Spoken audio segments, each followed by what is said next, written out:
thank you all for coming another year. And to you and yours, happy holidays, you trifling Wu-Tang! Check it out, yo, show these niggas how we get deep down and dirty. Like Keon got his wig pushed back for 5 birdies, yo, they got a hit placed on my head. What should the guard do? Max out of Spain and do business with the Jews? Never that. Don't never look at me at a sink. The imperial industrial king got wings. Don't give a fuck about the poor part. We watch out the hard views to push me and sharpen cars. Now I'm writing darts like Ebenezer, the porno teaser, saying words like Sheba.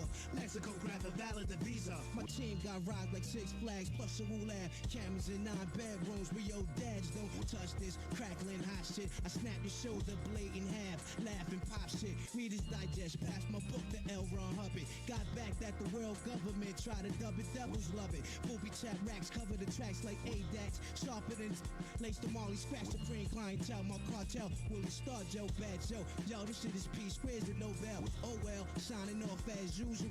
With arsonists leaving niggas lost in the stairwell.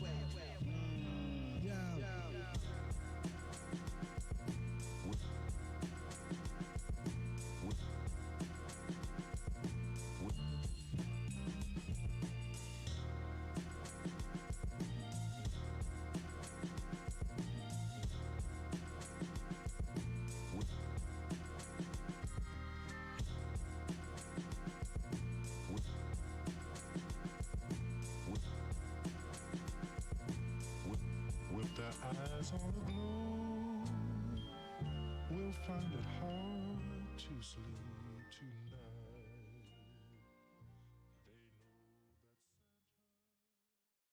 Ya tenemos adornado el árbol de Navidad para dar al invitado sorpresa y felicidad. When Nas made One Love, I was on the bench still, mask on, contemplating the kill with one glove. And deep thought, paper bag covered my OE. Heard they got long niggas slinging in 4D. Medina niggas, Gowannas and Park Slope. Man heavy, cashmere low coats, pumping at a joy spot. Yeah, stepped to this fiend, certain supreme. He had a nose like Floyd Pops, armed him with a trade deuce. Told him to knock twice. Tell him you want to. Show him your nice bite. The door knob turned, somebody cracked it. Bernard walked in.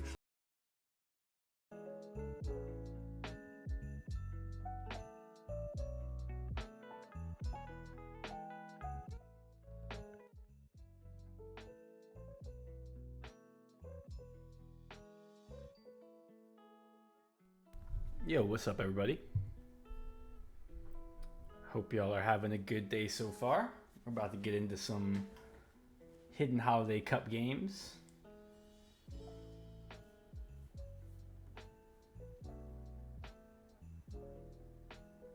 Mikey, what's going on, man? Hope you're doing well. Yo, Hairnux, how are you? Love to see all the players showing up in the chat.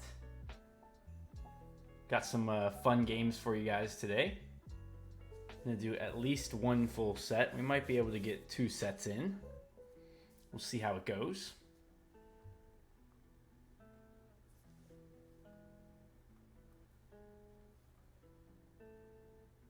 Yeah, it's nice how all the players are gathering. Man, it looks like my redeems aren't working. Hairnux.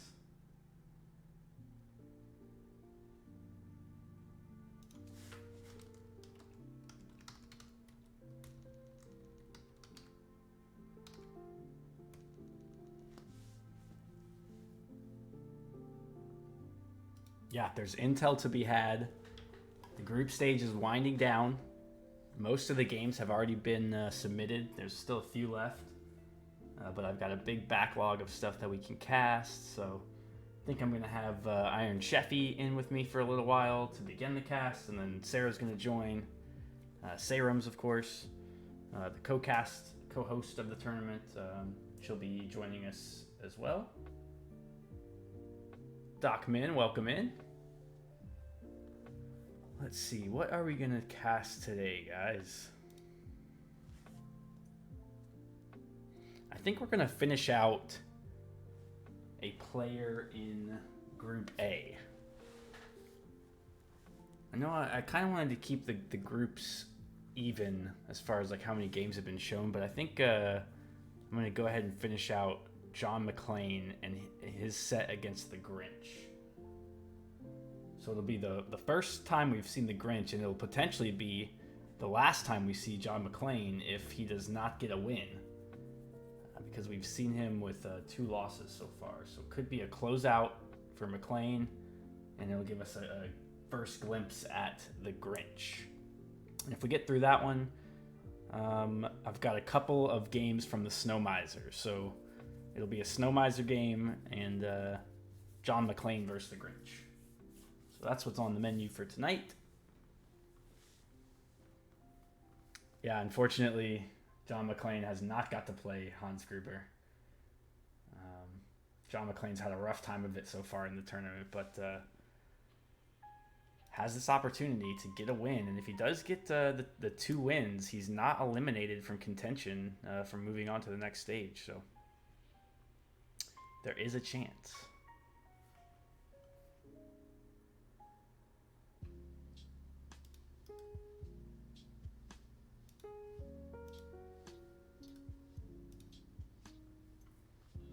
And we will get started very, very shortly. I'm going to try and get Iron Sheffy in here with me.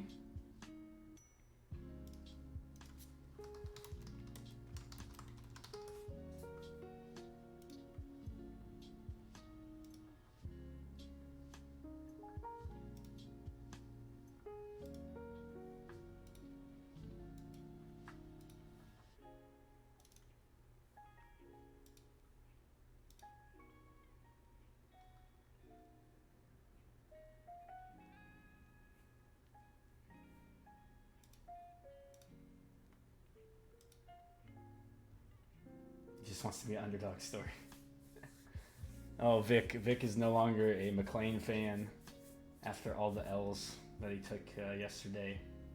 Or not yesterday, excuse me, Friday. Speaking of taking L's, hopefully I'm not doing that. It's the last weekend of a lot of fantasy football seasons. So there are some close games that I'm probably going to be like checking on throughout this this set that I'm very invested in.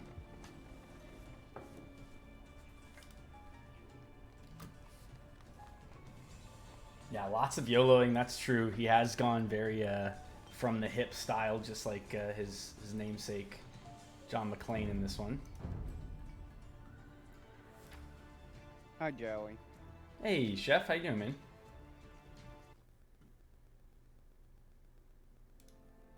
That's been better. Oh, yeah? I hope you're doing all right, man. Read the last DM I just sent you. Oh, okay. Oh, Jesus Christ, man. Do you need to take care of that? Christmas.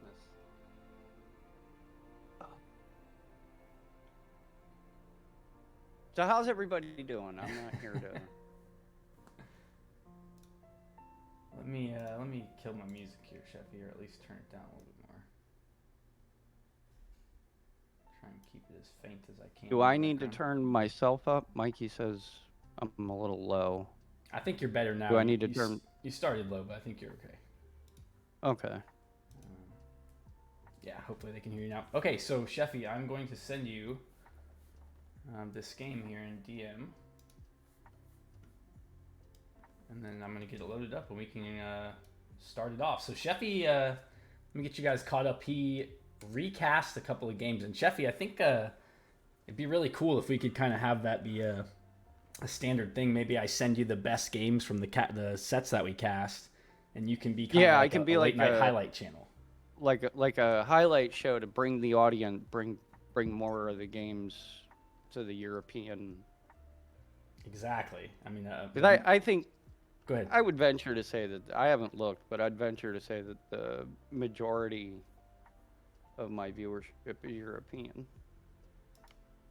Yeah, either the late night U.S. crew or the early European crew. Yeah, just makes sense. Due to the time of night that's free. Sure. Well, Sheffy, I'm firing up. It will take me a minute, but Movable, welcome in. Hello, everybody. We are in another Hidden Holiday Cup set. And Actually, while we get going, guys, it wouldn't be a Hidden Holiday Cup cast without a Hidden Holiday Cup anthem. So, with that said... Hold on, let me stand up and take my hat off. I'm going to stop my general music here, general Christmas music, and I'm going to turn on... let me pause the game real quick.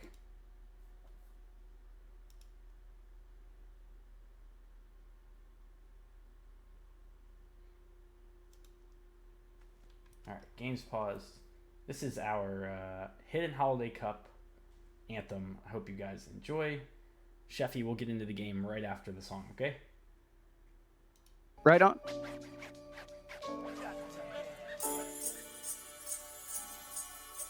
Thank you for the follows.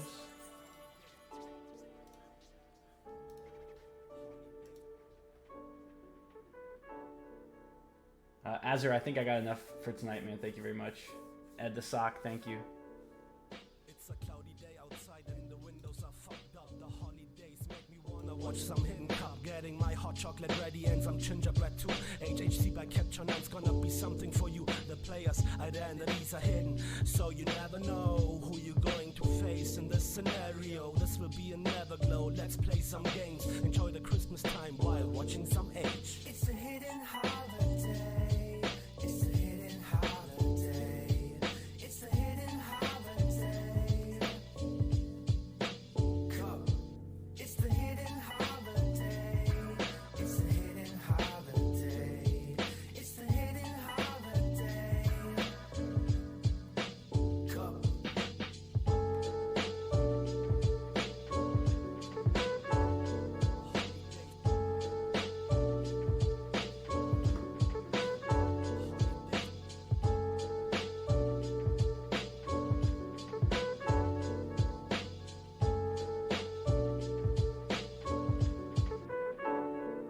The whole month of December we'll be casting some games. The only difference is that we won't know the names of the players. Only secret identities. Let's see if we can turn friends into some enemies. And then when we are done, from 12 characters we'll be left with one. The holiday character who takes it down. So grab yourself a drink and reverse that frown, cause it's a hidden holiday. It's a hidden holiday. It's the hidden holiday. Cup. It's the hidden holiday. It's the hidden holiday. It's the hidden holiday. Cup. Thank you very much for the follows, guys. Tonight, we've got John McClane versus the Grinch. Need to update my overlay here.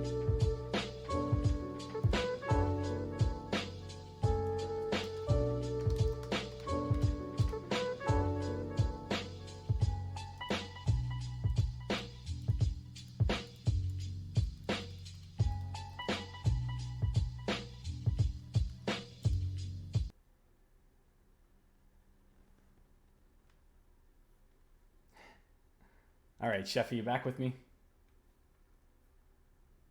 Yeah, I'm paused at 1 second, bro. Terrific. I'm at 2 seconds, so give me just a moment to get back ready. And all right, in 3, 2, 1, let's go. All right, we got a Magyar mirror here, and we are on Haboob. Yeah, Magyar Mirror on Haboob. That's going to be Grinch's home map. They're laughing at the mirror match, which can happen. Both these guys get to choose their own civs. There is only a global ban from each of them. Not sure what the global ban from these ones are. Vic, you want to take John again in this one? I guess I'll take that bet, man. I will take that. We've So seen we got John... somebody betting on John McClane here. Yeah, Victory there in chat is a big AoE degen, so he likes to make bets, and it looks like there's nobody taking his bets in chat. So I'm the Nobody looking at it. Huckleberry now. That's okay. Although we've seen So- John McClane go 0-4 so far in the tournament, so I don't think it's the worst bet to make. Yeah, there is no double That pick, he's- so these guys could not use Magyar again. That's correct, Mikey. Go ahead, So Jeff. he's just betting that John McClane is due for. I think that's it. He likes the character John McClane a lot, like a lot of people do. Yeah. He's also John McClane. I think his home map is Socotra. Yes. John McClane's home map is It is. Socotra. So the next map we'll see will be Socotra. You're not gonna get it. You're gonna. Oh, you cut out. Socotra is the best map in the whole game ever. I do love Socotra.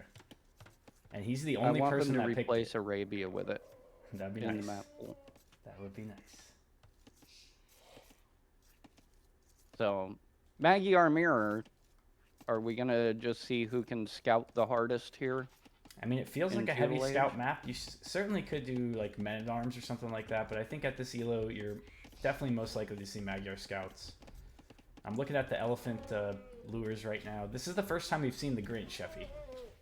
So we've seen McClane a lot. I'm going to focus a little bit more on the Grinch today.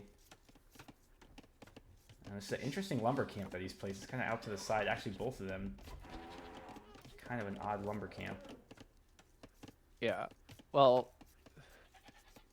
I divulged last night who I think John McClane That's right. actually is. Sheffy actually, Sheffy has a different opinion of who he thinks John McClane could be. Hear me out. Hear me out.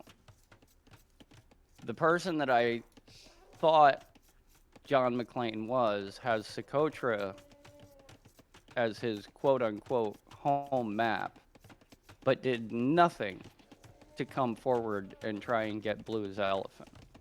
So Okay. that leads me to believe that he's a player who's not really in that state of mind. Okay, so not a lamer boy. Not the chaotic type of player. And that just supports my my theory. Okay. So Sheffy's got some reasoning behind his John McClane pick. I can tell you that the chat, and honestly myself too, we're leaning towards Biz Biscuits for this John McClane player. He's done some crazy YOLO forwards. He's had some kind of awkward decisions that really weren't very good, but he's been really close. I mean, he's done some great moves, and then his decision making has just kind of hurt him a little bit in the long run.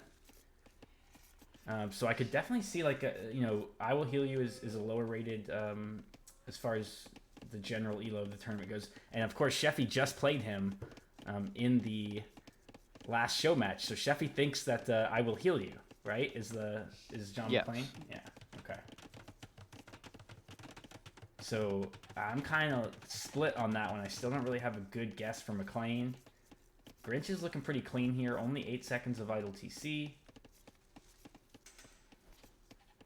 And we've seen John McClane do this a couple times too, with double mills. He's the only player in the tournament we've seen do this, I think. Yeah, that's not. See, now you're kind of raining on my parade here, Jolly. Are you changing your mind? Quite possibly. I mean, my guesses are subject to change. I'm not right or wrong until the That's right. until the curtain comes up. That's right. We don't have to guess until the end of the tournament, so there'll be plenty of time to make our final decisions. Although this might be the last that we see of John McClane if he doesn't pull out a couple of W's. He's going to need to win this set in order to have any chance of moving on, because he's going to need at least 2 points, and you get a point for each win. Well, I'm rooting for him. Me too. Then it'll be a Christmas miracle. We've also got Movable, who thinks that he picked out Buddy the Elf, who played John McClane in our first set the other day as Sabatero. Movable spends a lot of time in Sabatero's channel, so I am likely to put some weight to that guess, Movable. Yeah, unfortunately, I'm not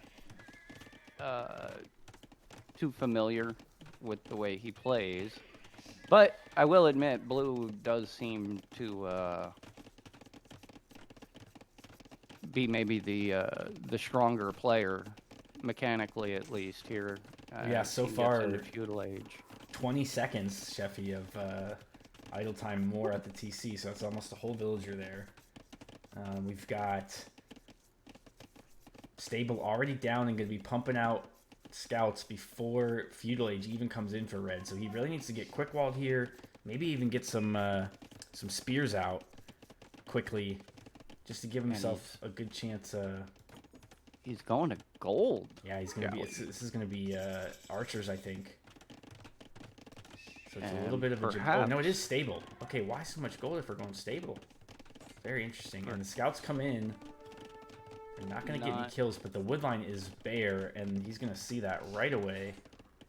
He sees the lumber camp already. He should be in there killing those vills. Yeah, and And we maybe red not too familiar with this map. Well, Chef, I can tell He's you left- this. This red player is not afraid to kill stuff with villagers. Oh yeah, he'll send 25 villagers.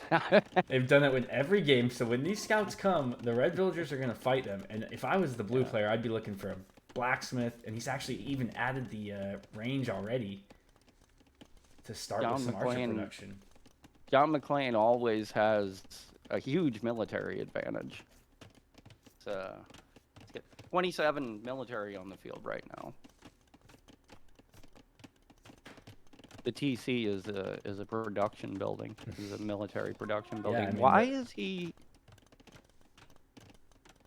the gold? I don't. You know, this is another thing that we've seen from John McClane is he's been a market abuser. So he's gone heavy to gold and stone, and then just kind of bought stuff as needed from the market. And here, I mean, he has almost no food. He didn't even take his second elephant. I wonder if he thinks the elephant got lame. That's what I was saying. That's why I was saying maybe he's not too familiar with this. Yeah, map and I mean- didn't realize. It's a good chance that he thought that elephant get lamed. If you look at his point of view, he didn't have a very good vision of it, but now he does. And Blue also sees it, and the Grinch is just gonna kind of ruin the holiday here for old McClane. Now we did have Chef, another person that you're familiar with, kind of pegged as maybe this player, and that was Telesforus Games. Do you think this could Telly could be the red player? No, this isn't Telly. Okay. Chef Telly, thinks no way Telly for wouldn't be Telly. this heavy on gold. I mean, And there's the market for red, no, so this isn't. I think And that I is going to think, be the plan. Oh, and look at the elephant. Oh no, I think that if finally taking it.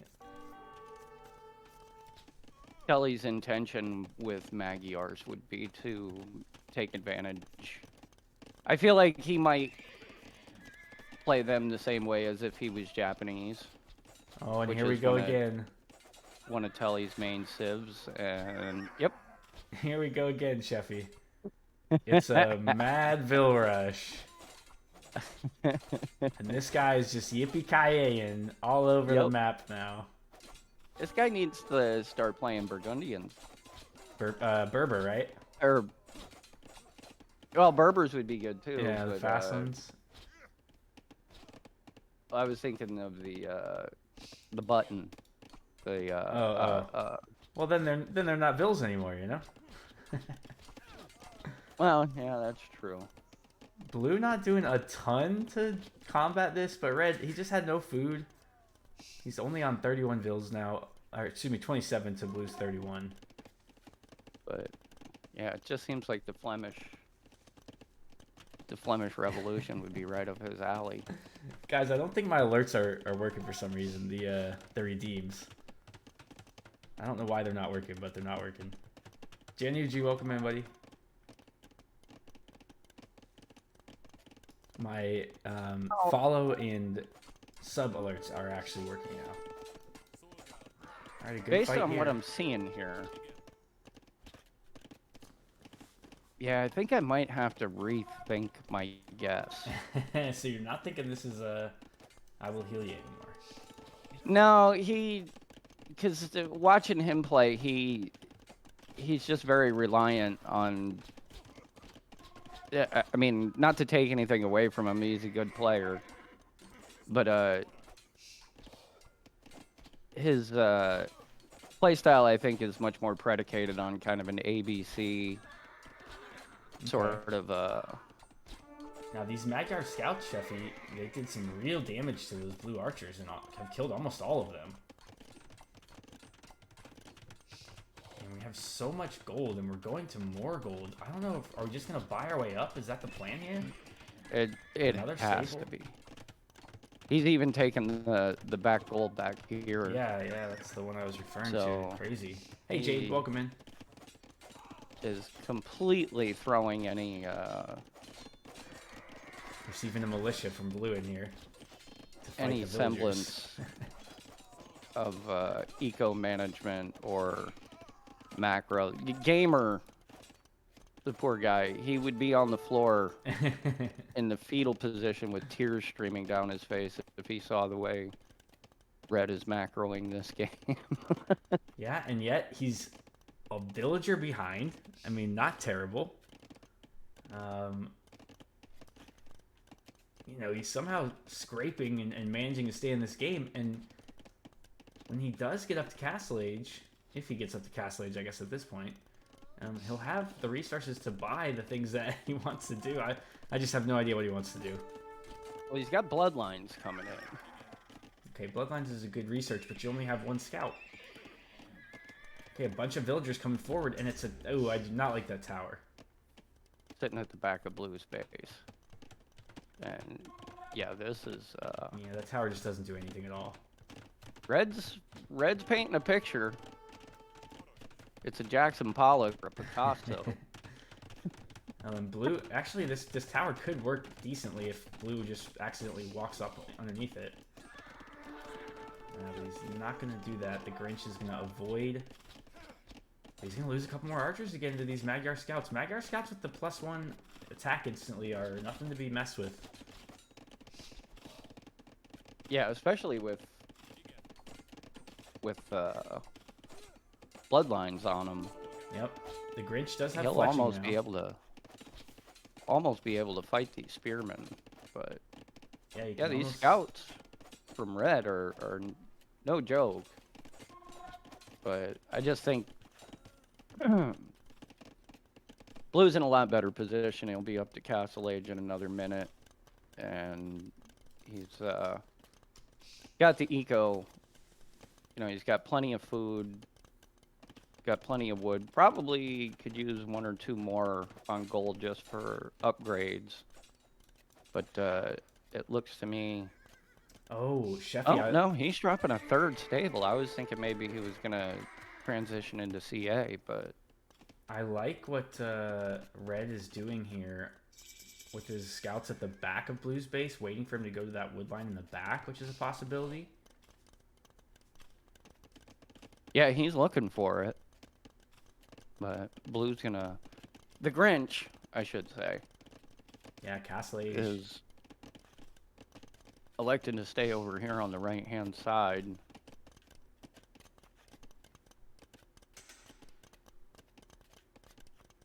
And Red still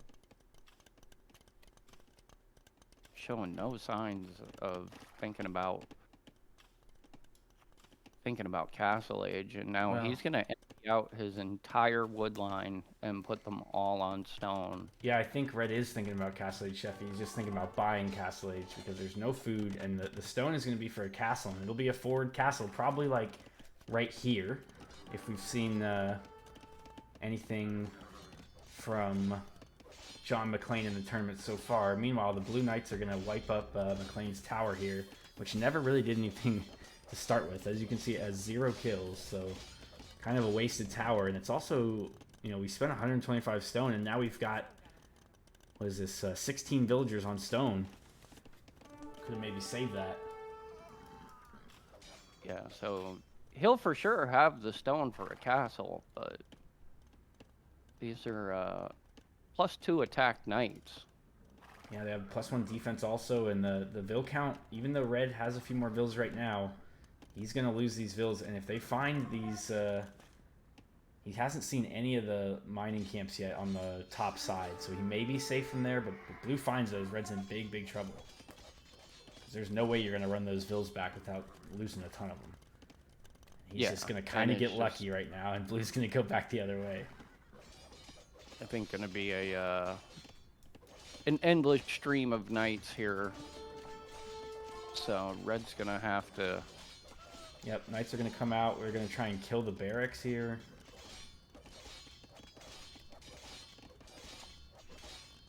And yeah, there will be a castle attempt, I feel like, but I don't see how a castle attempt even gets finished here. May even die So with where TC. to We get +2. where to put the castle if you're red? I mean, if I'm red, I Like, think the if game's we- over. But I put it on the hill right between the gold and the stone.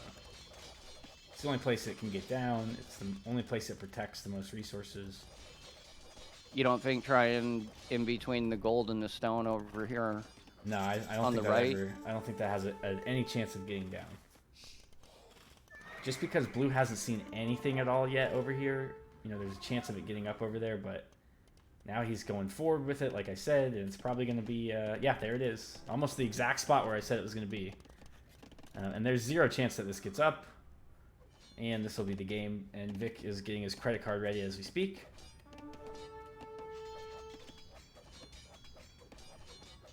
Because here we go. We got all the vision. We have knights at home. We're making more knights. All we have to do is see this, react to it. And the GG. Well, Joey, any whoever minute now. John McClane is, you got to give it to him. He certainly leaves it all on the field. I mean, he has a move, right? He has a style. Like, he wants to throw these castles up in your face, and he thinks these will get some wins. And maybe on the ladder, something like this will get you some wins sometimes where people just don't want to deal with it and are like, screw it, let's go. But I think, you know, when you're in a tournament, especially a tournament for money, people are going to make sure that these kind of things don't happen. And if they do happen, they don't just end the game for them. Meanwhile, back at home, just absolute disaster. And the GG call. And there's the GG. All right. So, Sheffy, one of the things I want to do at the end of all the games is look at the APM. Not really interested in the statistics from that one, but okay. Okay, so this is very interesting here. So, John McClane has been around 25 APM the entire tournament. All of his games have been consistently around the 25 APM mark. The Grinch is at 60 total average APM. And that's the highest in the tournament, I think, so far. Thanks, Vic. Appreciate that. Paying up the bet. But yeah, so Okay. the Grinch has a very high APM. Something to think about as we get to watch him in this next game and try to figure out who he is.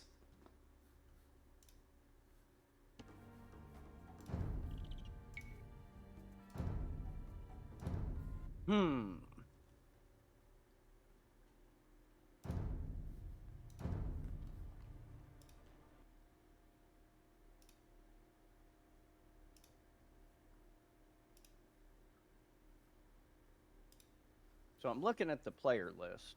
Mm-hmm. Let me get that up on screen for these guys. Here you go, folks.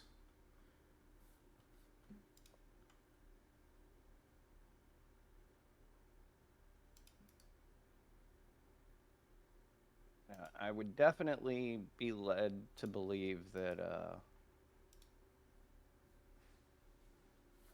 that the Grinch is one of our higher rated Yep. participants. So I would agree with that, and we also think that Buddy is probably a higher rated participant. So the Grinch and Buddy the Elf looking like the two strongest that we've seen, anyways, so far. Coincidentally, they both played McClane, so it could just be that maybe McClane is, Making them look good. yeah, you know, maybe boosting the elo a little Well, bit. whoever it is, I don't want to pass the guy who. Well, yeah, we have no idea who it is. I mean, I have like 3 people I think it could be. The only person I think I'm sure of in this whole thing is Mike Jet. And I'll have to have my mind changed before I change it there. So, yo, Mike Jet, there he is, just in time. There he I didn't is. even see him. Mikey! He just happened to come in right at the right time. So yeah, Mike Jet, I'm like 99% sure is Scrooge. But besides that, I don't really have good guesses for everybody else. Well, doggone it, Joey. Yes, Vic, I fixed the sub alerts. I'm glad you guys like them. Next week, I'll fix the fucking Jowbuck rewards too, since those aren't working right now. I even themed them. Like, I made like a Yippee-Ki-Yay one. I had like another Christmas one, and they're not working. So I am at 0.00 when you're ready. it Oh, we're on takes, Socotra too. Takes my capture age a little while to get moving, but I'm almost there. Oh, we're in for some fireworks here, Joey. Oh yeah, the home map is Socotra for John McClane. Yo, Takey, what's up, man?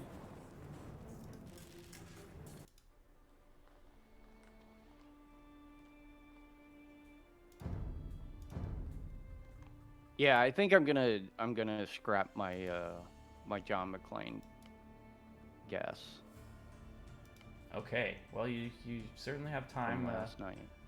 to make your own new guesses.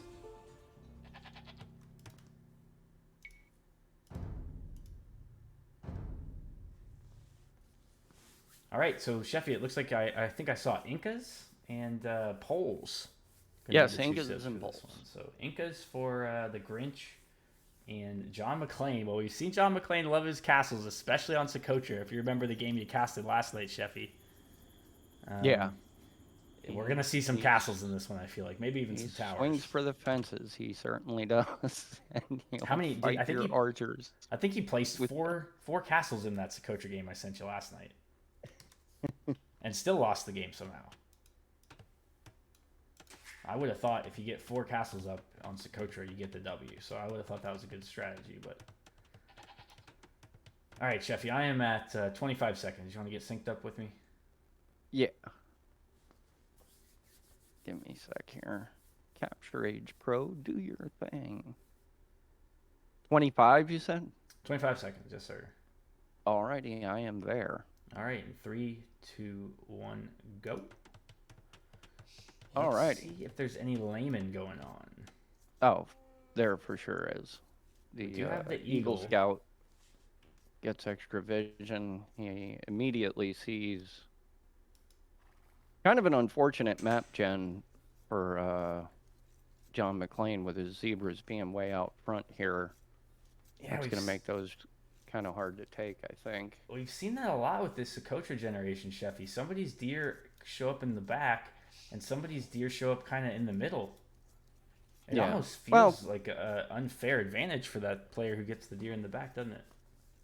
Yeah, well, the Blues or the Grinch's elephant is way out front, True. but And the he Grinch does is- see it. The Grinch He's is going to try and come get it. lame, and Red is going to get here just in time. And unfortunately, the Grinch is going to miss out on the elephant lame. It could still lame the berries, though. Yeah, he could start walling stuff in, and not sure if he has any knowledge of the way old John McClane has been conducting himself throughout the course of this tournament, but if I was him, I would start walling in those stones. Yeah, he will not have seen any games yet, except for the one that he just played against John McClane. So he knows the one that he just played, and that's it. All right, and nice thorough job of scouting by the Grinch. Yeah, he's got Loom already, too. So the plan was to go forward and lame the whole time. Chat, you guys are crazy.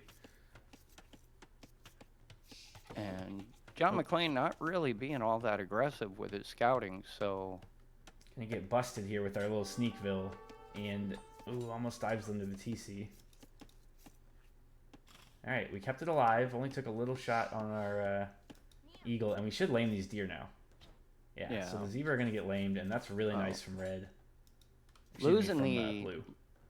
losing the HP on the villagers is kind of a big deal, or on the Eagle rather, is kind of a big deal, because that basically, as you taught me, means that this Eagle will die to villagers.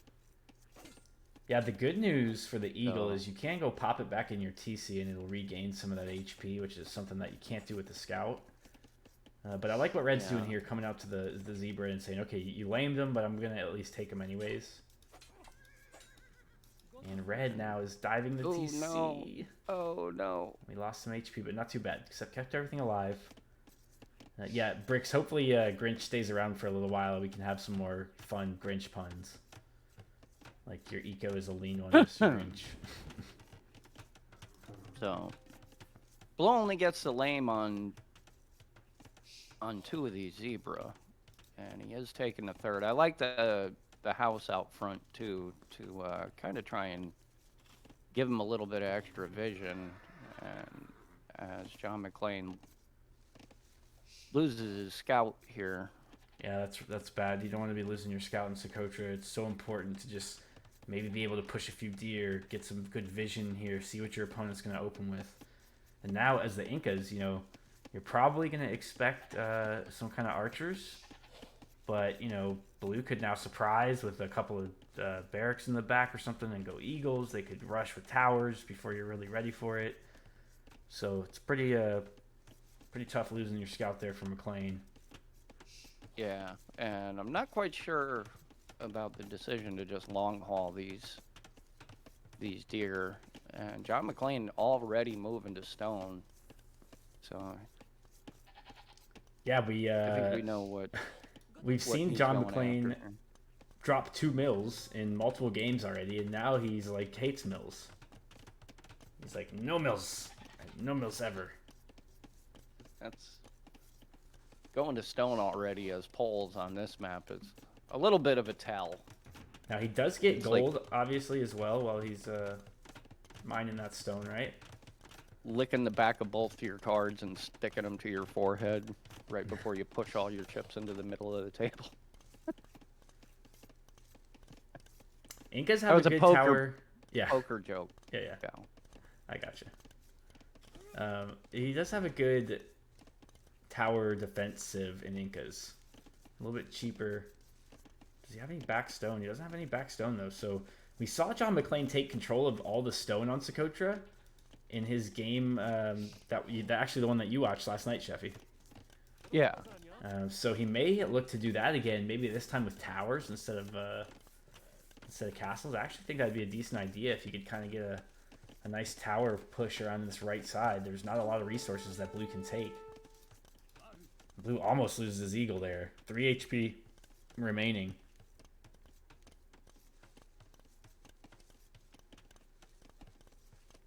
This is certainly interesting to watch. I mean, I'm not gonna win any there's a Socotra titles anytime soon. Blue goes out to stone already too, Sheffy. Mike, whoa. Hold your horses, man. You gotta save some of these. This is only the first set we're seeing from the Grinch. We got at least 2 more sets out of him, and if he makes it, we got more than that. So, you guys don't have to go crazy with your Grinch puns just yet. Keep some in the chamber, you know. So Red's got a pretty healthy food eco going here. He's making full use of Yeah, but the, well, not quite full use of the, He's not even clicked full up though, one. Sheffy. Like we'll be just getting up when this villager completes, and he's gonna be, you know, that's a good 3 minutes behind, and 3 minutes behind the Incas, who are gonna have archers out, is disaster. yeah. And we see a range from our Inca player. Don't pole scouts get an attack bonus against archers, don't they? I don't That's actually their know that. I team don't bonus, think right? so. Yeah. Scout cavalry, light cavalry, and hussar +1 attack. Oh, against okay. Archers. I didn't know that. That's their team bonus. So maybe he can survive there.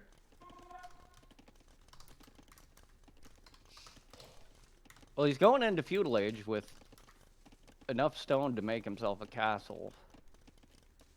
So I Well- think that we're gonna. Sheffy, I don't think he's going to make a castle because, you know, that's in Castle Age. Yeah, that's why I was saying. I think we're just gonna see the map be pockmarked with towers. There's Yeah, still a goat sitting over here on the left-hand side of John McClane's base as Yeah. well. Blues go, yeah, and I don't think those towers are going to really bother the Grinch too much because the Grinch is going to have towers of his own and something to back it up with. He's going to have archers where McClane, well, he's going to have some military, but that military is going to be villagers, isn't it? Yeah. What are you talking about? He's got 28, Yeah. 20 military on the field right Yeah, now. I almost said he wasn't going to have any military, but then I was like, all right, he's just going to have worse military because he will fight with every villager more than likely. So, Red immediately going to the second stone mine on the back of 5 farms. I would like to see a couple more farms out of him. Well, And yeah, here come the Vills. Sheffy, you know, we're not that far away from being able to click up. We have almost nothing on wood. And what's gonna happen after this tower goes up, Sheffy? What are all these vills gonna do you think? They're gonna run over here and try and bash this tower down. YOLO. Oh no, they're actually gonna run away. Okay, that's a first time we've seen that maneuver from John McClane. But he's gonna kill a lot of vills here.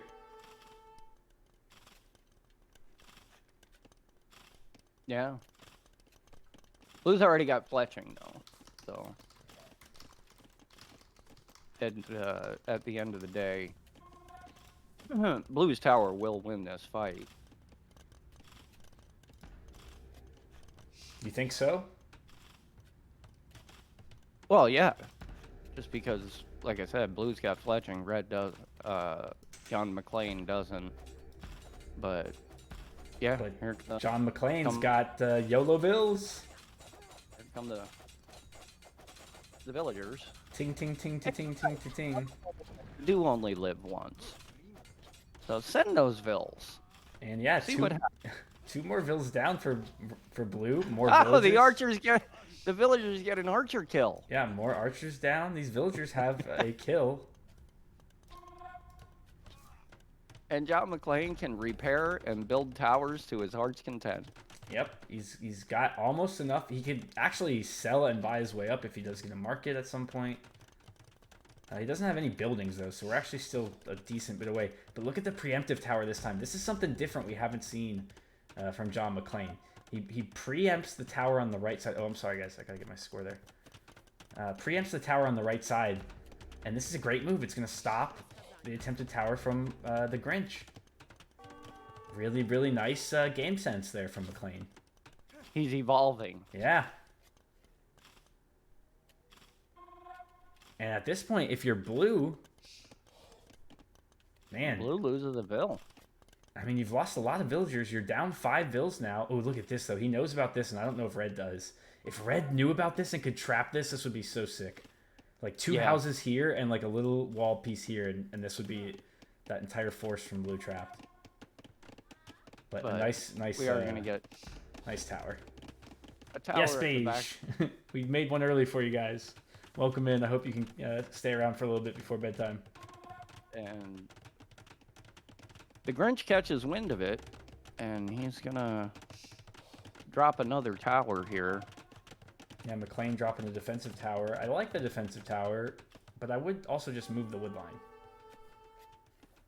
So how does this game change Another vill if down. the Grinch makes it up to Castle Age? Well, if the Grinch gets there first, then I think we see Eagles come out, and then we have big, big trouble for McClane. But if McClane gets there first, and he's going to bash down this tower again.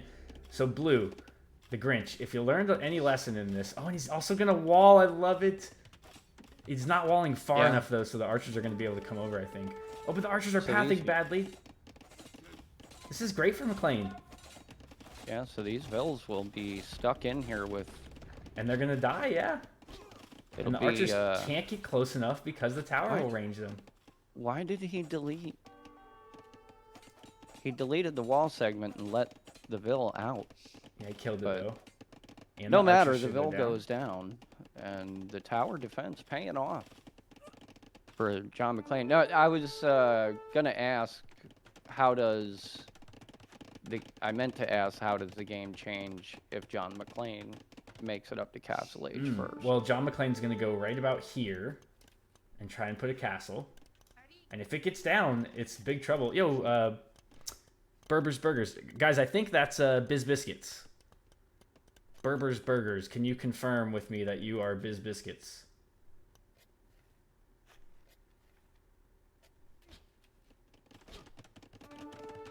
All right, so the archers are going to come over and try and find what little damage Yeah, there's just towers they everywhere. can. But yeah, Red's base is a pretty unsafe place to be right now. I got Victory in chat, Sheffy, saying if John wins the first game that I didn't bet on him, we got problems.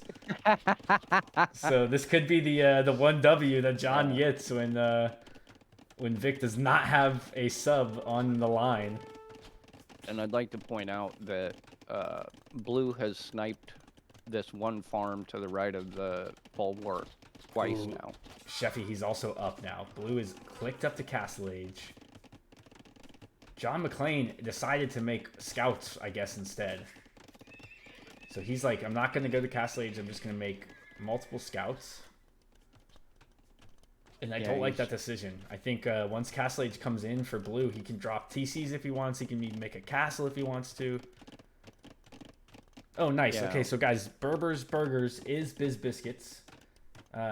Biz Biscuits, we do have a couple of people in chat who think that you might be John McClane. Remember, don't tell us. Don't let anybody know. But there is some suspicion of you possibly being this John McClane character. All right, so finally, market from John McClane, and he's heavy duty on the farms. Yeah, need that market to As- get up to Castle Age. He did finally clean up all of the Grinch's army in his base. Lost one scout in the process, so These scouts Fletching. also have no upgrade, Sheffy, so they're not going to stick around for too long. Spears out as well for Blue. But yeah, Red is dropping the farms around the Fallworks. He's going to get that instant food. He has clicked up to Castle, and he's got the stone, so it's going to go right here, I think, Sheffy, and it's going to come with a couple of scouts, so at least there's some army to bother. Maybe they'll distract here in the back, and the villagers can get forward, but I think they're going to die before them because there's pikemen, and oof. yeah, This these all are goes down. full-blown +1/+1 pikes. They won't make quick Now- work. Sheffy, Red has had all these farms down next to the Fallwork and hasn't gone to seed them yet. Okay, now he's sending the villagers over to get that done. Exactly, Biz. Exactly, man. You might be and you might not be. In, what, 2 to 3 weeks, we'll figure it out. We'll find out for sure who everybody is in this Holiday Hidden Cup tournament. Hidden Holiday Cup tournament, even. Yeah. So, Red doing his best to save his wood. Or And- ooh, the spend his okay. wood, I should say. So, you know what? I should have known this. This guy, he does the castles on the hills on Socotra. It's not as much about being forward as it is getting on these hills. I would love it if he had the scouts that he had left over here, like... There's one over here. He's going to lose a couple Alright, villagers. We are fighting with Bills again. And it's against Castle Age Eagles, so it's not the best fight. But that castle's going to get No. up. And again, Sheffy, He did you know, kill one of them. when we get these castles up in the middle of the map in Socotra, I just feel like the position you gain is so strong. And if we've All seen right. John McClane do anything, it's make more castles. So he will dive into the gold, he will dive into the stone, and he will try to buy and make more castles up here. So, Obuk on the way now from John McClane, and despite his unorthodox approach, he's actually got himself in a not horrible spot here. Somehow his it's like he drew a circle on the ground and threw about $5 worth of pennies up in the air, and $4.98 of it landed inside the circle. As Well, far as his eco management goes. These Obuk are going to be terrific for the army that Grinch is making, though, and Grinch is not getting any kind of value that he needs to be with these Eagles. He needs to be in the eco, killing villagers, and he's trying to take these towers out. But the Obuk are going to kill everything on the field for Blue. He needs to get some upgrades. He only has the +1 defense upgrade right now. But yeah, you do not want to take these fights if you're the Pikemen or the Eagles. And John McClane has the army that he wants right now. He's got the opportunity to make some more castles in a little bit if he finds this ability to sell at the market all the gold that he's gaining. Where is the rest of the stone for him? It's like almost all the stone on the map has been gathered, Sheffy. So it's going to be whoever buys that stone from the market first. I can't believe all the stone's gone already. No, there are right here in two the middle. right directly in between the castle and the barracks. It would be probably a little bit risky, but John McClane could go out there and take that, and it wouldn't surprise me to see him try to do it, as we have second range. The gold here. The Obuk raiding the gold, Sheffy. And Slingers coming from Blue. I love this addition. Now, there are players in this tournament that probably won't even know what Slingers are. A very kind of unique niche unit to use against an enemy's infantry. I believe only a couple civs get them. A pretty cool unit to see in play here, as the Obuk are the unit of choice for John McClane. Yeah, Incas and Aztecs, I believe. I don't think Mayans get them because of the cheaper archers, but Eagles are dropping like flies, but these Slingers, they'll take care of business as far as... Here we go, Chef. Now check out our two piles of stone in the middle. This is what we expected from John McClane, and now this next castle will go in the kind of the spot that I expected, and he will have army to back it up. Although Grinch is making the army, he needs to counter it, and it's these Slingers, but where are we going? I mean, it's like we continually try to raid this little spot on the left of Red's base, and there's really not much there. Yeah. Well,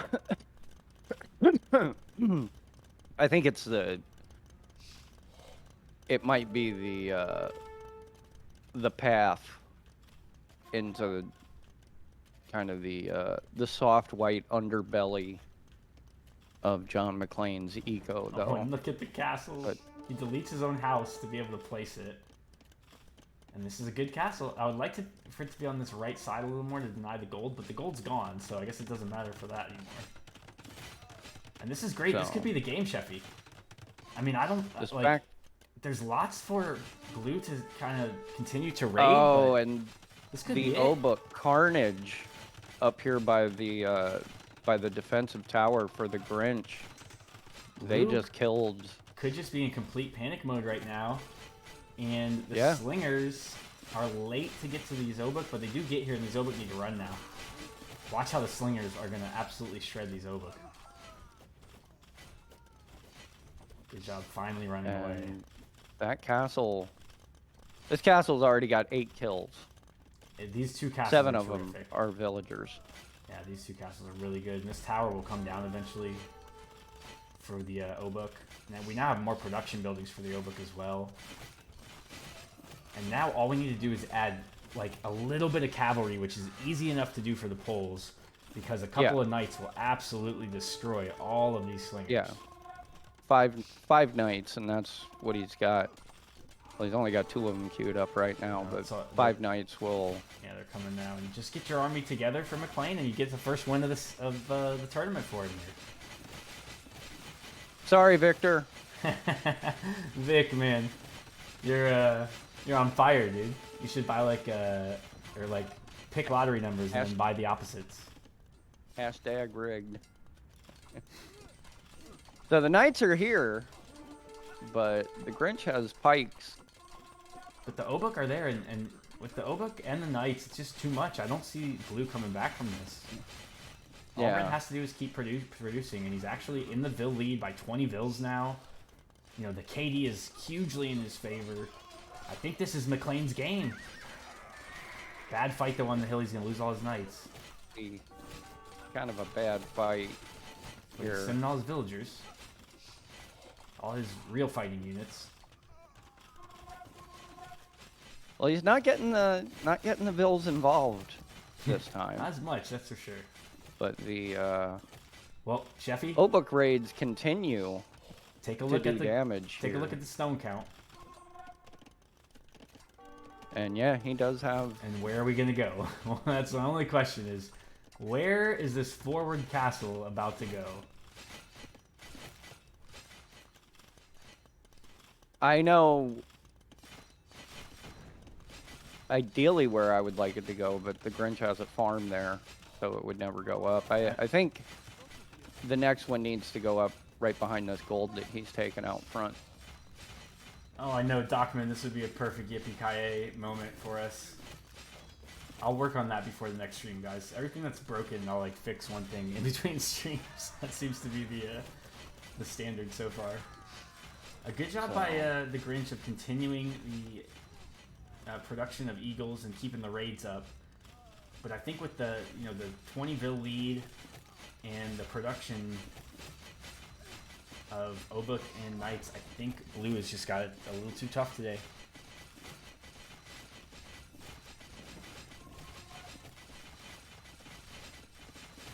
And John McClane gonna keep going with the Obuk raids, but he needs to get them in there. Oh, and there it is, Sheffy. I was hoping, I kind of had a thought that it would be in the original TC spot. And that is Right exactly smack where dab. it is in the original And TC this is spot. gonna take the Grinch off of this gold. And he's got the Obuks there to defend this, so this castle will definitely go Yeah, up. this is a devastating castle for Blue. There's no more resources that he can take. All the gold is now rangeable by the castle. That is absolutely devastating. There's going to be a fight over this gold in the back. He's sending his slingers there, but when this army from Blue dies, he has nothing left. What a game from McLean. Yeah, and the slingers are going to get into the back of John McClane's base here, and unless this Sheffy- game turns into a total base trade, which I doubt it's going to. And Sheffy, as good as those slingers are against the infantry, they're not great at killing villagers. Very hard to hit moving villagers, and they're just going to walk out to a different part of the map. And there is still gold out here that you can take. So this one, I think, just waiting for the GG to be called by the Grinch. Yeah, well, 21 bills. he's dropping a second TC over here on the other wood line, and he's got another Vil sneaking off to the north here. Not a sure trade what cart. she's gonna Oh, do. it is a trade cart, isn't it? Yeah, accidental trade cart made by Blue. Oops. And that's how you can tell they're panicked. Although I will say, yeah, there's Sheffy, I was watching the what's the tournament going on right now? The Nilly's Apartment Cup qualifiers, and Tato made like 2 markets in the games that he played, or 2 trade carts out of his market accidentally. So it can happen to the pros too.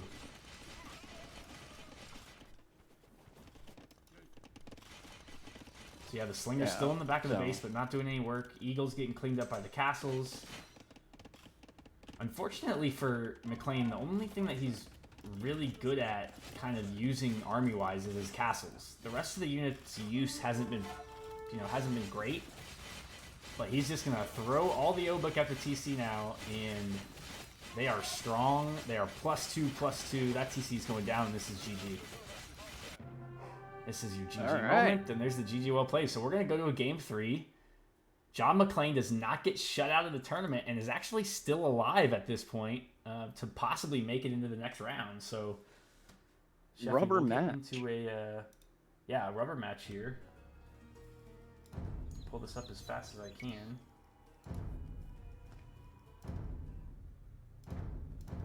Huh. So I think I gotta reassess the high level, like one of the 1200 players. I think a 1200 player doesn't lose there. Although great job by McLean, just kind of Well, forcing at first I was thinking that maybe the Grinch was one of the higher rated players who either just wasn't used to playing Socotra or wasn't familiar with Incas. But then when they added the slingers there, I kind of did like the forced slinger me to addition. rethink that. Yeah, because nobody who's not familiar with Incas, I think, would be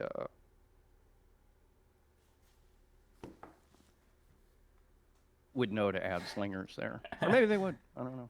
Vic is upset in the chat, Sheffy. Crazy Joe says this was over at 10 minutes. I don't know about that, man. I thought that was, especially when the second castle got placed. Like, if that second castle was in a bad spot or got denied, it still could have been gone the other way. But yeah, Vic, we could see John McClain here actually take a set, which would put him in the running to move on in the tournament. Which would be a surprise after those first two sets we saw from him, where he went 0-4, splitting 1-1 this set, and with a chance on a random map, Sheffy. So this is a random map pool that we give these guys. My admins picked the random map before the tournament started, so they knew kind of where they'd play as soon as they started their set. And this one looks like it is on Arabia. Wow, what a random one to pull. Probably not good for John McClain, as we see that he's so good on Socotra. And the Grinch looked a little bit more of a standard-ish player, but we'll see how this one breaks out. Can John McClain get himself a squeaker into the next round, or will he be knocked out right here in this game, guys? The first knockout game of the tournament, and it's only a knockout for John McClain. We haven't seen enough of the Grinch to know where he'll be at here, but John McClain has played all of his games up to this point and has only the 1 point in the last win. Yeah, and John McClain fighting for his tournament life with Georgians. Yep, and every game that he Which plays is, at the beginning of this one was fighting. So, just a minute, But- Sheffy, and I'll be second four. His affinity for castles and unique units, the Georgians currently have a busted unique unit that basically they just look at a building and it dies, apparently. Okay, you ready? 4 seconds. Yeah. 3, 4 seconds? 2, 1, go.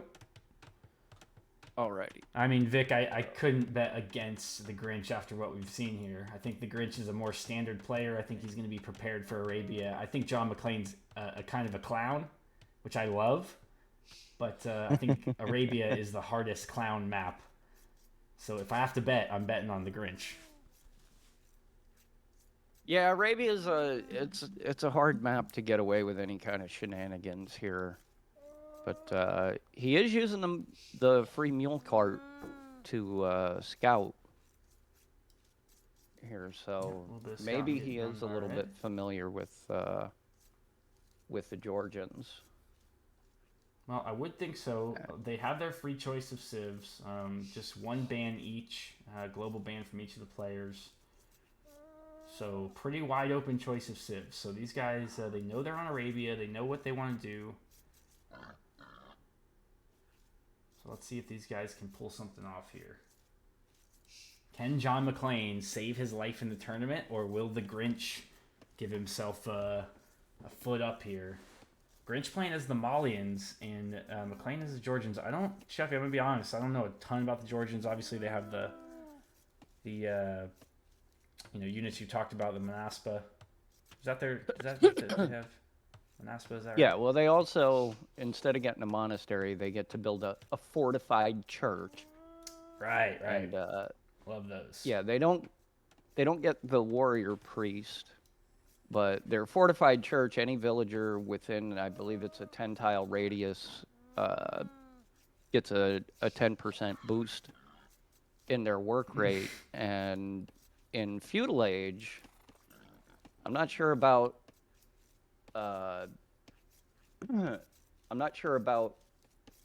against Malians, but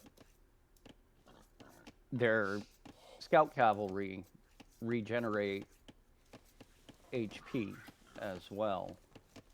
So, with the extra armor. Well, no, that's pierce armor, right? The Malians get? I was thinking Malians get. Yeah, it's just +1 pierce armor, so it really wouldn't matter if our Georgian player decided to go scouts here. But 36 second TC time already. Yeah, John McClane, he's had a lot of trouble in Dark Age in the tournament so far. One thing that he needs to definitely clean up moving forward. Just a good, 30 seconds of idle TC time at 10 minutes isn't going to really bother you that much, but 30 seconds of idle TC time in the first 3 minutes of the game is such a huge setback for you. It's literally 10% of the game. Yeah. Which, this early in the game will really set you behind. And you can see the res collected, Sheffy. It's 100 in favor of the Grinch because of that, and even more time now added up, almost a minute for Mr. John McClane. And Vic saying in the chat, he bet a sub on him, so he's going to lose this one. Yeah, Vic. As soon as you put the bet on, the idle time just started counting up. You're just on fire with the hidden cut bet so far. I'm out of coffee, Joe. Uh-oh. Better get some more. This is bad. Now Sundays myself. I've taken to cutting out caffeine after like 6 p.m. and it has done wonders for my sleep, but I let all that go out the window on Sundays. So both boards are in for blue. Same thing for red. He's I guess trying to kind of small wall this wood line in the back here. And blue's going to go gather some gold, so this may be well, let's see if they're just going to take 10 gold and make this kind of like a militia drush, or if this is going to be, this looks like just going to take 10 gold, so might be a little bit late. 60 gold. Yeah, they need to get the building up quickly. Otherwise, I don't know why they're getting the gold. Yeah, unsure. There's only 3 on wood. Could that have been a misclick? No, this is fine. He's going to make 3 militia. But the barracks is late. You want to be making these militia on your way up so that they can be upgraded by the time they get here. Yo, DM Bent, what's up, dude? This is another competitor in the Hidden Cup, guys. Glad to see you here. We're actually in a great set here. It's a 1-to-1. John McClane and the Grinch from Group A. John McClane is fighting for his tournament life right now. If he gets this win, he's still alive with a possibility to move on to the next round. But if he is defeated, he leaves the tournament with just 1 point, and that makes him unable to move on past the group stage. So, and John McClane loves his Dark Age farms. Has had Dark Age farms down in most of the games. You're absolutely correct there, Chef. He's also been last up to Feudal Age in every game, which will continue in this game, as he's going to be about a minute and a half behind. Now, I believe, if I remember correctly, didn't he do a Naked FC? Yes, he did Naked FC on, I think, Arabia in the first one. If I remember correct. You don't think?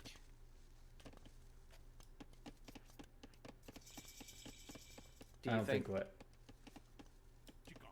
you don't think he's gonna do that again? Okay, no, he's clicked up to feudal age. I mean, he didn't go to gold. Oh, he did go to Try gold. it So again. yeah, this might be that same attempt at like a kind of a fast castle, and I think that'll be what happens from red too, or from the Grinch as well. The Grinch with the Men at Arms coming, and we'll see if there's a big follow up from him, or if he's just gonna kind of try to coast into Castle Age off the back of this. DM Bent, there are no updated standings in the server just yet, but once I get a game cast from everybody, I will have updated scores there, and hopefully if I can find somebody that can update Liquipedia, we'll update it there too. I just got to find somebody who's able to do that.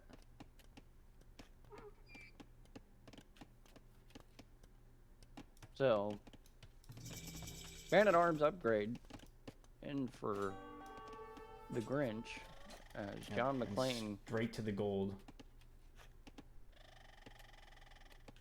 John McClane does have 200 gold already, though, so he really doesn't need any more gold if he does just want to go straight to the Castle Age. And he's got this gold in the back that he could just kind of shift his mule cart over to. But he's going to need to make some kind of army. Well, at the very least, he needs a blacksmith and a market.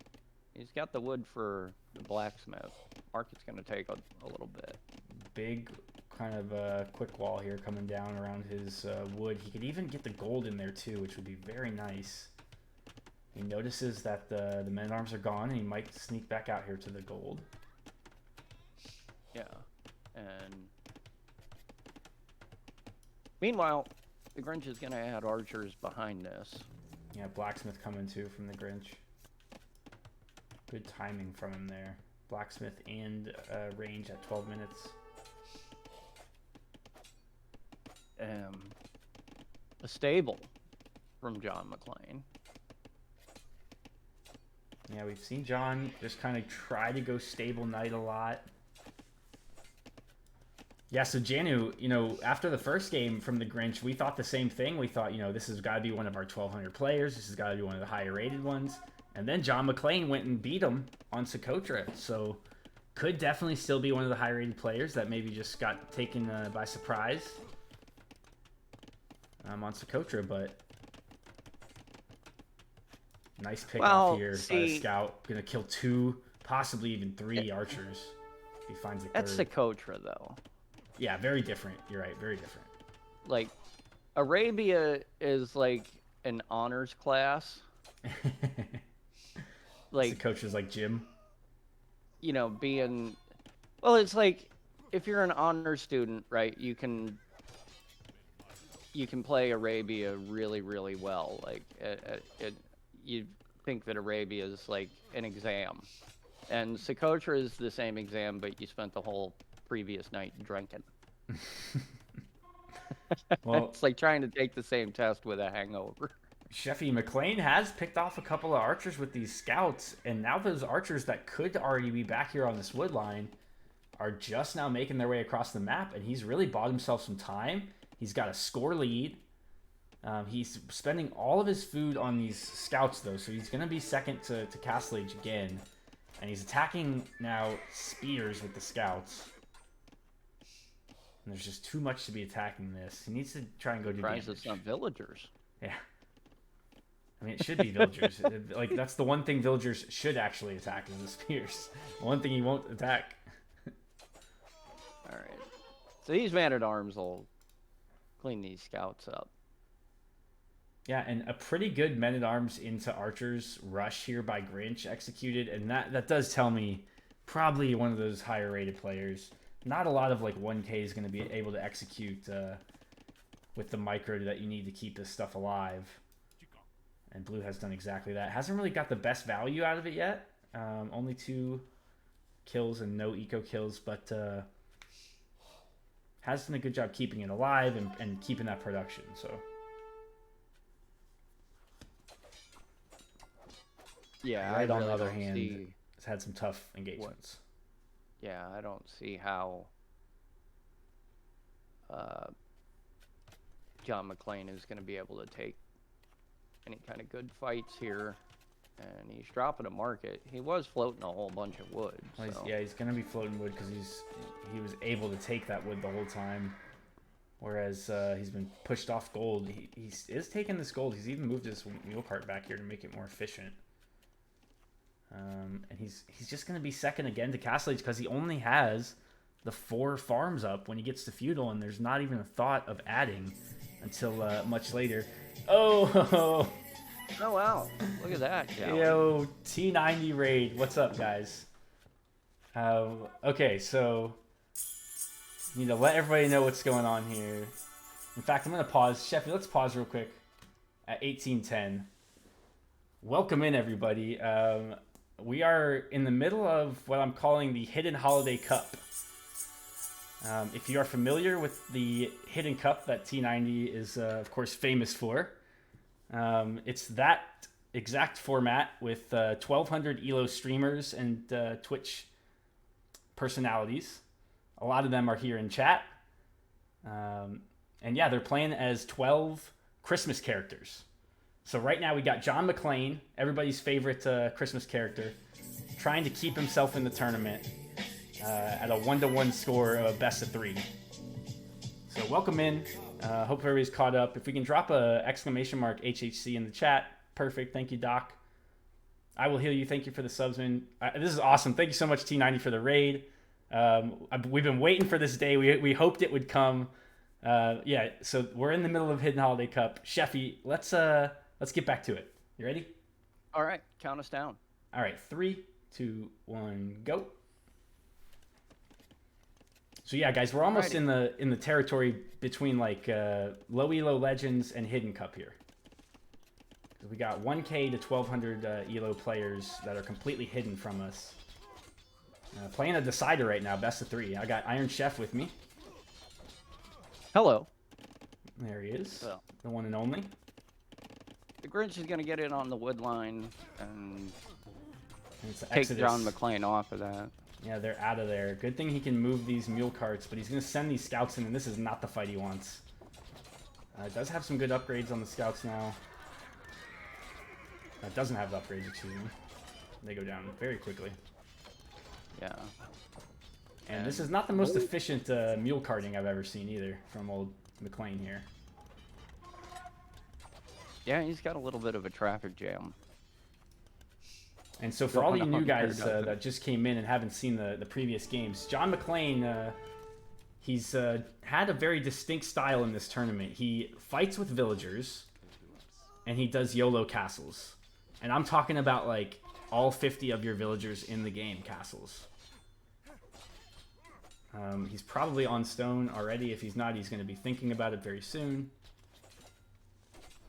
But he's in trouble he right has now. taken the opportunity to avail himself of the gold in the front of his base again. Yep, and he's going to send that mule cart over, I think, Sheffy. He's even repairing the mule cart as it walks by. Desperation trying to stay alive here from John McClane. Yeah, but Grinch is going to be up to Castle Age in about 35 seconds. And he's already got +1 armor coming in for his cavalry. Yep, the Castle Age is going to be very tough for McClane to deal with. And the Grinch may be stealing McClane's Christmas here and knocking him out of the tournament early on in the group stage. Castle Age comes in. And instantly 3 knights queued out of 2 stables. And there's no walls, there's nothing up for red, and he doesn't even have this small wall anymore back on his golden wood, so the Grinch is just going to go directly into the eco. Yeah, you just dive right in. And I can't believe that John McClane isn't queuing up some spears. He looks like he's going to come forward. Or, no, okay. Yeah, it is. He's going to come forward and catch 2 of the knights on their way across the map here. And, yeah, the Grinch doing exactly what he should do. Yeah, he has his choice. He can really go wherever he wants. I mean, John McClane's going to know about it because of some well-placed scouts, but knowing about it and being able to react to it are kind of two different issues at this point, and he's not able to really do anything to stop this. Sending a couple spears, sending the scouts back, but this should all die. Yeah, he's only got the one spear on the field. Yeah, Grinch looks real safe at home. Double lumber camp. Plenty of farms. He's looking very, very strong. And there is the GG call. So unfortunately for any of our John McClane fans, including Vic in the chat,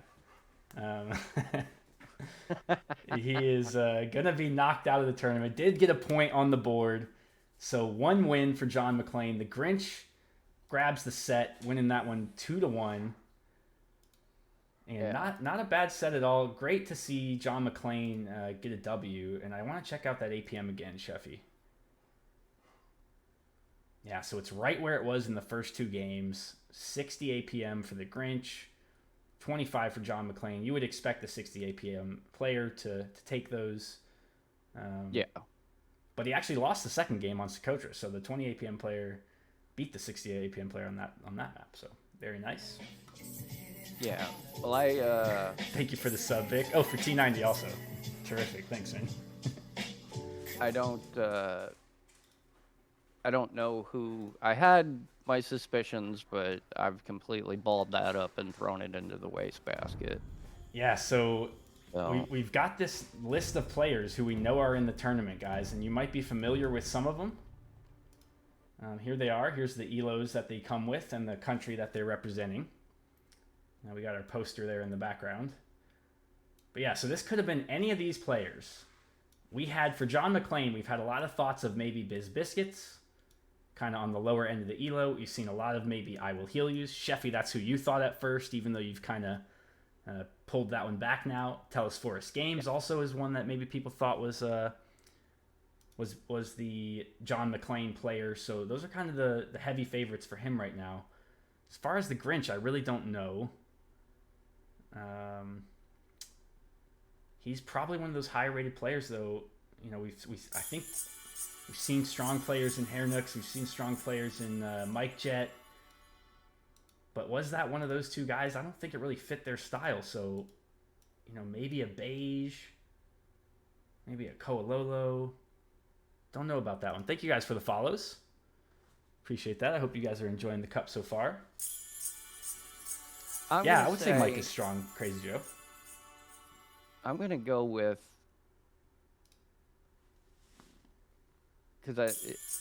looking at the totality of the John McClane games. Thank you that for I the follows, saw, guys.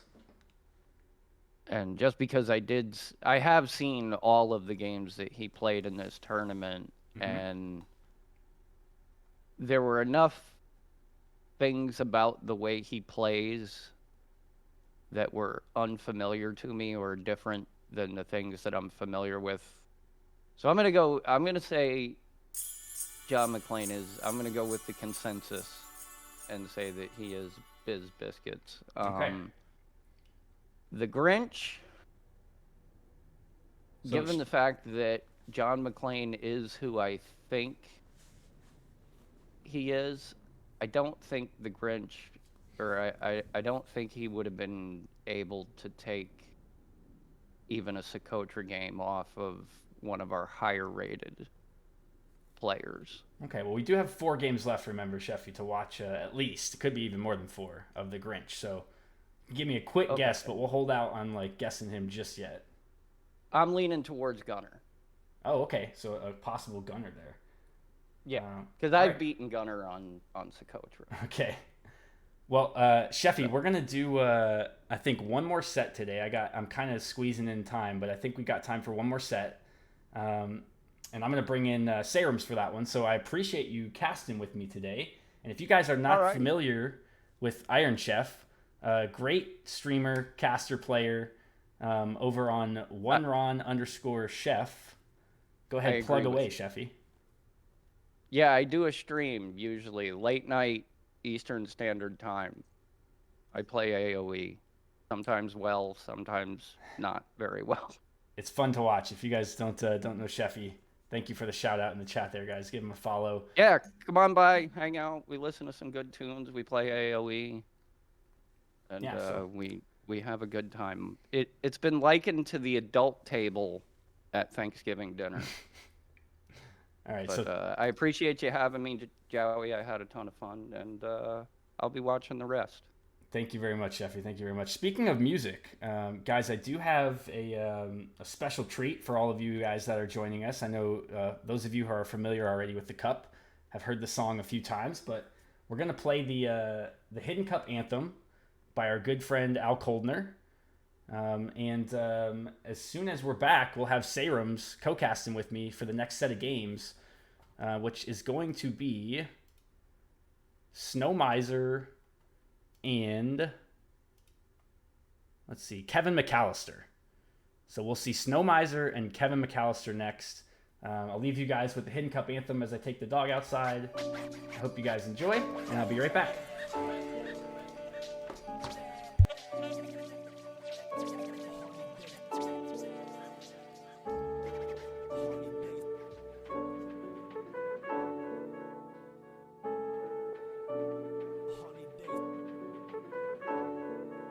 It's a cloudy day outside and the windows are fucked up. The holidays make me wanna watch some Hidden Cup. Getting my hot chocolate ready and some gingerbread too. HHC by Capture Nine's gonna be something for you. The players identities are hidden, so you never know who you're going to face in this scenario. This will be a never glow. Let's play some games, enjoy the Christmas time while watching some H. It's a hidden holiday.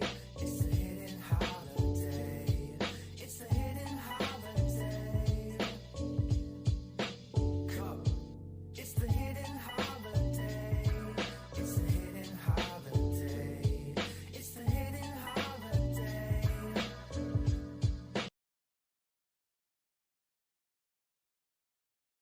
Oh, I'm sorry, I just killed that. Trying to get my co-cast in order.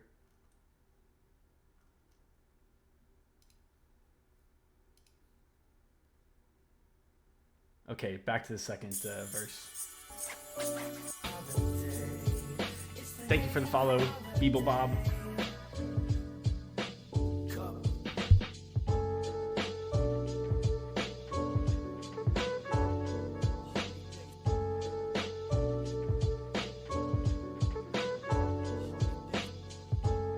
Yeah, this is Al Koldner, guys. Al Koldner FM on YouTube if you want to check him out. He is German. Makes really good AoE music. The whole month of December we'll be casting some games. The only difference is that we won't know the names of the players.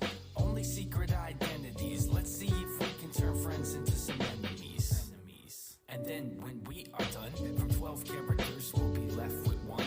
The holiday character who takes it down. So grab yourself a drink and reverse that frown, cause It's a hidden holiday. It's a hidden holiday. It's a hidden holiday. Cup. It's the hidden holiday.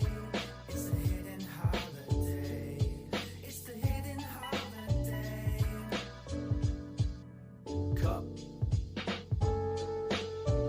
All right, guys. So yeah, next we're gonna have Snow Miser and Kevin McAllister. I'm gonna grab my co-caster and co-host Serums.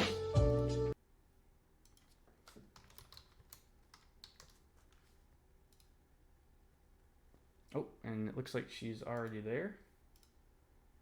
Hey, Sarah. Hey, how's it going? Welcome in. Thank you for joining us. I'm excited. That was a good set. Yeah, John McClane finally got himself a win. Made it a tight game for game 3 there. Yep. Saw the Grinch for the first time. Did you think? Did you spot anything on the Grinch? I don't know. You know, I said from the beginning that I don't know all of these players and their play styles well enough, I think, to like make confident calls about who they are. But in my heart, I was pulling for John McClane because I just like him better than the Grinch. Yeah. Especially the style, you know. Anybody who's gonna throw like their entire eco forward at a castle drop, you know, you gotta love a player who's got the yippee ki yay in them like that, right? Yeah. So we got a crazy Absolutely. T90 raid in there too. I know, I saw it. That is awesome. Welcome in everybody. Yeah, I hope you're ready for some, low to mid elo gameplay and, feel welcome to gamble on who's gonna win. I'll run some polls in the chat while we're casting. Perfect. Yeah, and guys, I didn't mention one of the coolest parts about this tournament so far is we've got over $1,100 in donations for the prize pool. So we will not only be giving out money for first, second place as usual, but we'll also be giving money to these guys as they fool us. So if they fool myself and my co-casters, Sarah, JR Goes Boom, and Iron Chef, we kind of all make one collective guess at the end of the tournament. If they fool us, they get $10. And if they fool the chat, who will do the same, get to guess through a poll, they get another $10. That may go up as we get more money donated to the tournament. But for now, we're calling those Fool Me bounties. So all these players, even John McClane, who's now been knocked out, will make $20 if we don't guess who he is correctly. So you guys can actually help me save some money. And because of that, if the chat guesses the player right and the player doesn't get that money, I'm going to give those as gifts to the sub. Or, gift subs to the chat. So a little bit for everybody to kind of be playing on here. Sarah, I shot you the game. I have it ready. I'm at 11 seconds, so whenever Perfect. you're there, I'm ready to go. Just a minute for me. So we got, let's see, Snow Miser and Kevin McAllister. Okay. And let's look at the home maps real quick.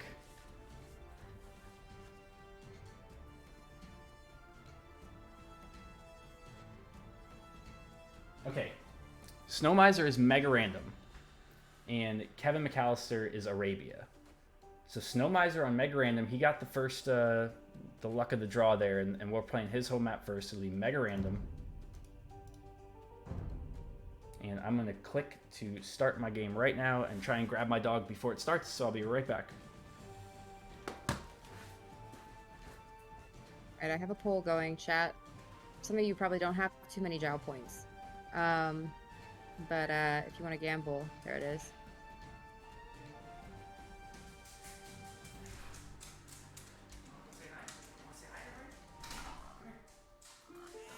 Oh wait, it's not a prediction, I did a poll.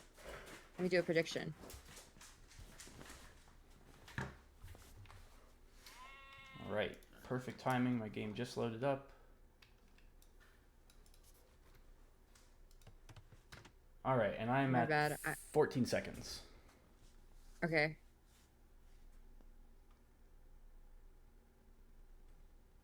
All right, and we got a poll up, guys. If you think you know who wins, yeah, Azur and Duke are banned from this poll. The only two people who know the results and the identities of the players, so no betting for you guys. Okay, I have a poll and a prediction, so everybody can participate. Those who want to gamble and those who don't. All right, I'm ready. So let me know when you're there. Oh, 14 seconds? 14 let me seconds just we're at. Yep. Okay, I'm there. All right, 3, 2, 1, go. Great. Okay, well, this is an exciting Mega Random already. They're right next to each other. And you know what, Sarah, this actually reminds me of something I saw a while ago in a Mega Random generation, and maybe you remember this. In a Jow match, way back in the beginning of the Jow matches, we had AR12 and Marcelo play a Mega Random game that looked exactly like this, and it ended up being like just massive towers everywhere. Yeah, I think I can recall what you're talking about. I've played this generation before and played it in a similar way, where it was just full towers, because I mean, all of like the bigger wood lines are on the outside, and all of your gold and stone are sort of concentrated around your TC, so it can be really annoying to slow down your opponent with the trash here. You're just so close. I think it's a feudal map for sure. We'll see a lot of aggression early on because of the proximity. Yeah, there's also just this one relic right on the middle of this hill, and that hill looks kind of big enough for maybe a TC or a castle, but that's about it in the middle. Yeah. So it'll be interesting to I see who mean, the gets way there that I've first. seen this map before, it's like, yeah, whoever takes that hill in the middle tends to have a massive advantage. But I mean, there's a lot of opportunity to sort of like rat around the map because all the wood lines are spread out. You can sort of go and hide and reboom in a corner. If you can find a place to put your TC next to the wood and the gold. So we'll see how it plays out. Now, we have seen Snow Miser once before in this tournament play against Scrooge, and he was a 2-1 loser in that one. So he does have 1 point for the win, but has lost the first set that we've seen from him. Scrooge looked like a strong player in that one, though, so kind of seeing where Snow Miser comes up against Kevin, who it's our first time seeing in the tournament, will be a good thing for us to get some info on who this might be. Persians and Vietnamese, by the way, the civs for these two. So the Vietnamese is going to know all about where their opponent is, and the Persian player just found out because, Sarah, I hate to tell you. Yep. I The know how horse much is you dead. hate to I see the saw it. horsies die. But yeah. I there it know. goes. They're so defenseless, you know? And so I really feel like they don't deserve it. I mean, It makes me sad. Unless Hera's playing with them, and then they can kill you through walls. Oh, that's true. 1 damage, 1 HP. Yeah, 1 You gotta be HP. careful. Now, So, the orange player almost losing his second Vil. I mean, those are 2 Vils that were kind of close, but he did save them, so. you know, Blue's approach is interesting. He's brought in all 3 boars, and they're just, and 2 of them are just kind of sitting there wasting a lot of food underneath the TC. I don't love that. Yeah, we're rotting this food away that we definitely want to be taking. Although maybe he just wanted to get him out of the way and say, you know, the heck with it, I'm not going to worry about him getting... What is, Orange has got a Vil over at Blue's Woodline. Oh, you're right. What is this Vil doing? Yeah. A Vil and a scout Blue over saw there. him, so he's Oh. walking away now. Yeah, he placed a small bit of a palisade wall there.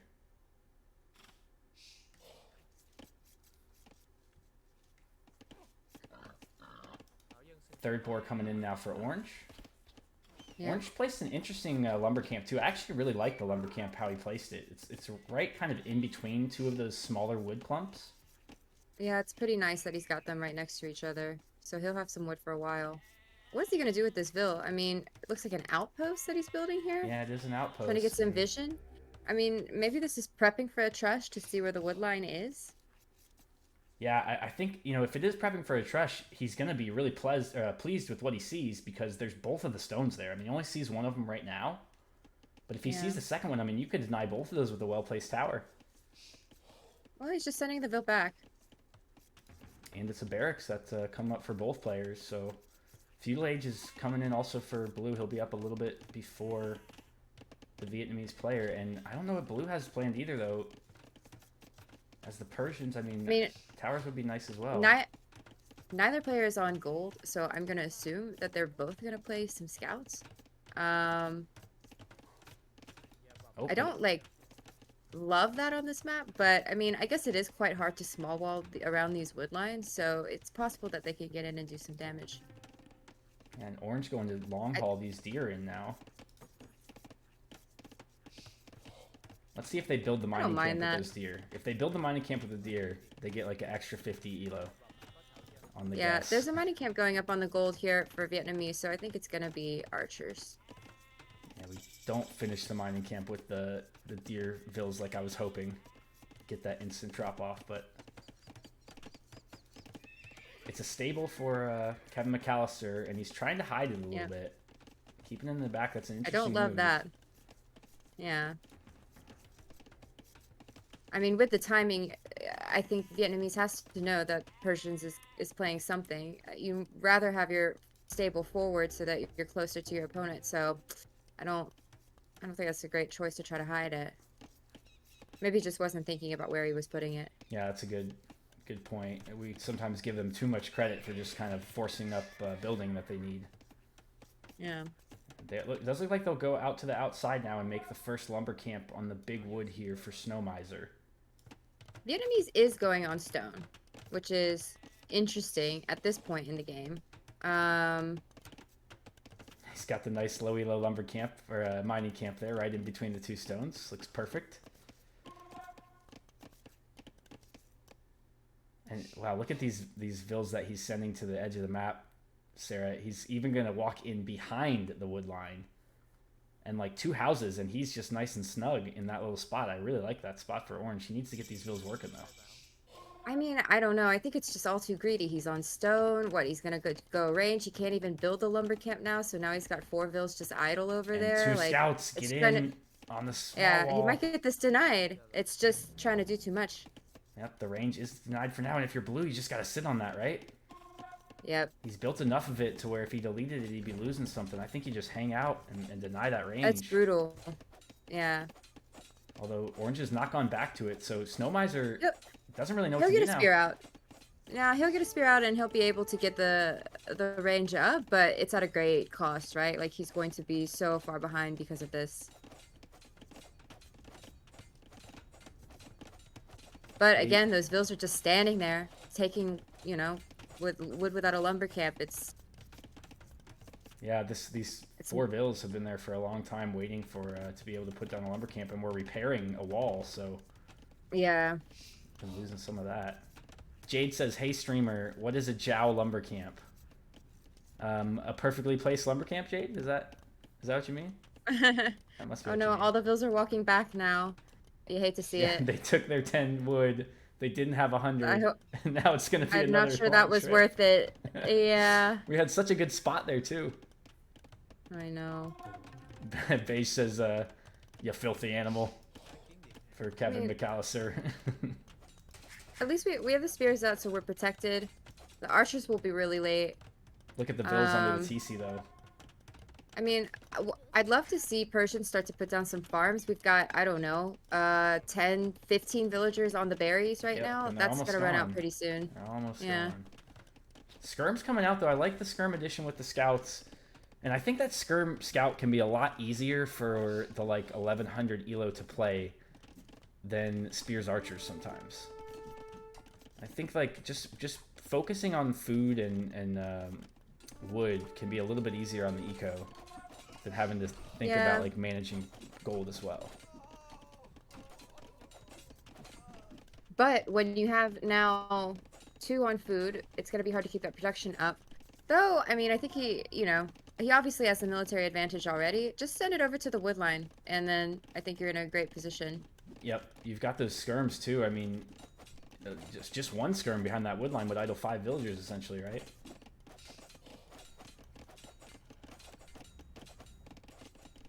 Nothing going forward right now for Snow Miser, so he's completely on the defensive. It's rough, for sure. Did finally put a lumber camp on the backside there, so I mean, look at the idle TC time at this point. Like, this is doing a ton of damage. yeah, the worker efficiency too. Although the worker efficiency for blue is just as bad. If you look at his lumber camp Yeah. on the right side here, Jade, I know this isn't what you were talking about, because this couldn't be my lumber camp. There's far too many. I mean, vills on we that. went on stone. I would just force up a tower at this point. I don't think that these these skirms have. Well, they do have fletching, but Yeah, but yeah, they're- it's a little bit too late for that. and the vills. I mean, even in these skirms, they're just tickling them as they hit them, but like, they're not working. They're completely idled. These poor villagers. Yeah. Yo, the Otter One. What's up, dude? Thank you for the raid.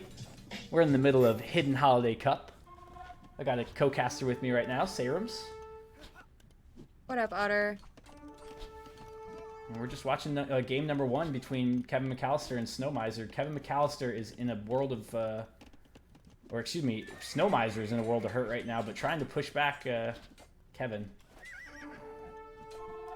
Some good Archer micro, but against skirms on a hill, scary. Yeah, and now he did manage to send a Bills out to that original spot where he wanted the lumber camp. So he's not completely off of wood, but our eco is on the struggle bus. I mean, we're 9 villagers down at this point. Yeah, and Sarah, we were asking for it earlier. We'll get it now. Here comes this tower, and it's on like the downhill slope of this middle Well, that's from blue. little area. Yeah, So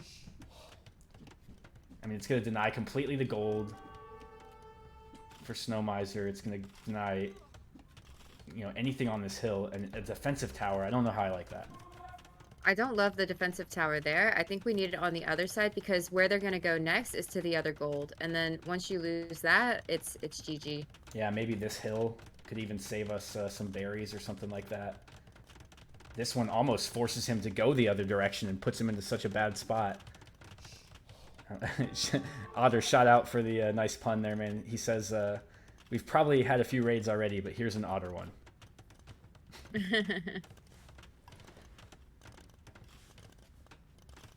So yeah, big army of skirms. Not exactly the most scary thing you can see running around your base, but they are going to idle a whole lot of stuff for Orange, who still doesn't really have anything. I mean, the furthest thing he's done forward is send that Vill at the beginning of the game and drop this outpost.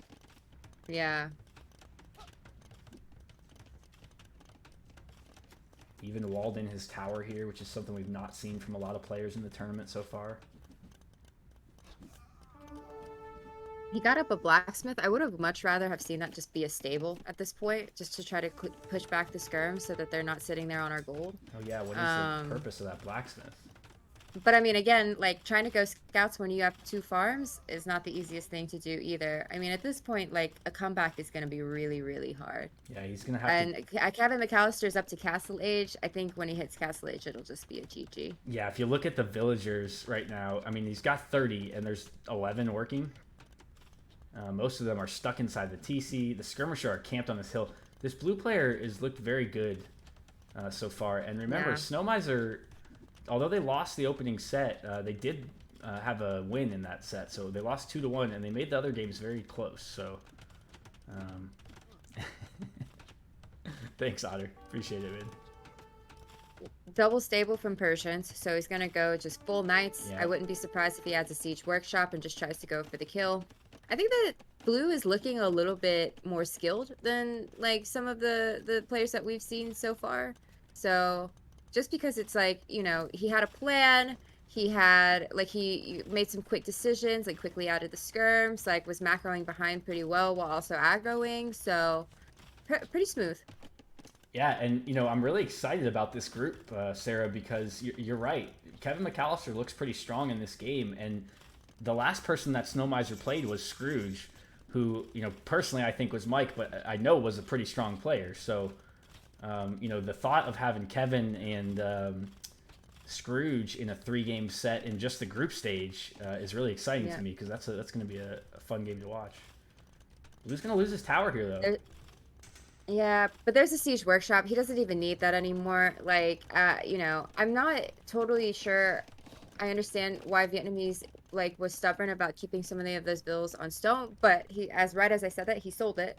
Is going to attempt to try to get up to Castle Age, but I just don't see how he holds against this now. Yeah, even once we're up, I mean, what do we do? You know, we've got you know, double Persian Knights coming. They're probably going to have upgrades. Yeah, they've already got forging. Now they've got the +1 defense on. I mean, they can just sit under your TC and idle all of your villagers here very soon. Not to mention the siege workshop. They don't have to do anything, right? They just sit with the mango on the hill while it hits the TC, and then what do Vietnamese imagine he do? doesn't even get up to Castle Age because of a mango, but he's not producing anything out of the workshop. He can't afford it. So. Well, even if we do get to Castle Age for the Vietnamese, I mean, we're not going to have a castle. We're not going to have, you know, Knights obviously are no good against Persian Knights. A crossbow are no good against Persian Knights with skirmisher there. I mean, I just don't see anything viable right now for the Vietnamese player. I mean, I think that his only hope would be to get up to Castle Age and try to go monks. But Vietnamese don't get amazing monks, and he doesn't have enough wood to even afford a monastery. Yeah, and think about, like, he'd have to find a place to put a monastery, too. I mean, he can barely leave the circle around his town center.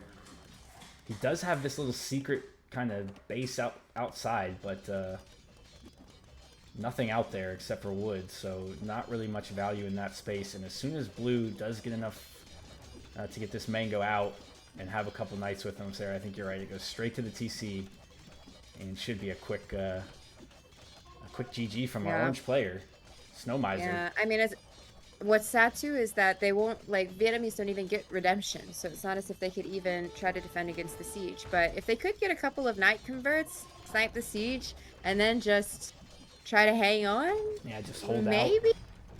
But 15 it's bills looking behind bad right now, so it's gonna have to be something big. No Repairvilles for that Mango, though. There is one on the way. And I think it's going to get there in plenty of time. And attacking from the hill, this tower just takes so much damage. And if you look at the total count, it's 32 to 67. Just the population in general, and we are in trouble. Yo, Lowy Nobody, what's up, buddy? Welcome in. You know, we saw Snow Miser before, and we know that they're more of a defensive player, not really an aggressive one. They like to add a lot of TCs. Yeah, they're usually the second one to aggression, and I think it's happening again, where they're just on the back foot. Yep, there's the GG. Yeah, that was a good point that you made, Sarah. That this was the player, Snow Miser, that like branched out and did TCs everywhere in the first set that we saw from him. So this stuff is not surprising that they're out here. It's not a good map for that type of play style, that's for sure. For sure, and the castle placement that Blue is going to do, I just noticed that pop up on the screen here. Yeah. All right. Well, that was a quick game one. Yeah, nice game one. So Kevin McAllister, 1 game win. Let's. I want to check the APM real quick. Just make a customary point of this. Okay, so Kevin McAllister 37, Snow Miser 27. Not too different there. Not too much to talk about the discrepancy between those two. And Sarah, I'll get this other game over to you as fast as I can. Sounds good.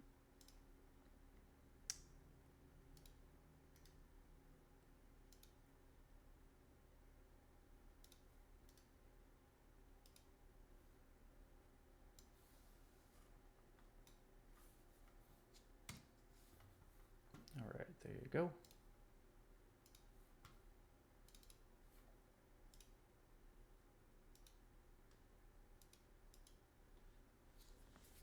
Yeah, Kevin's home map. If there's any map that he should be good on, he should be able to, rig everything and have like, what is it, greased telephone poles and like thumbtacks all over the floor.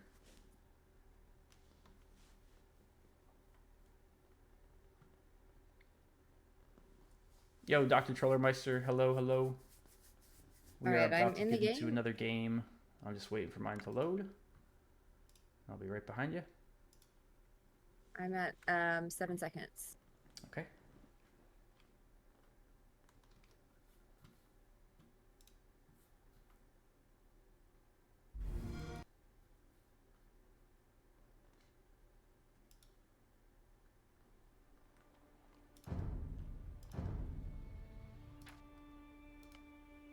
Okay, game 2 on Arabia. So this is Snow Miser's home map, correct? This is, I think, Kevin McAllister's home map. Yeah, Snow Miser was mega random. So this is actually Kevin McAllister's home map. So Kevin McAllister took the home map of Snow Miser pretty easily. Got it.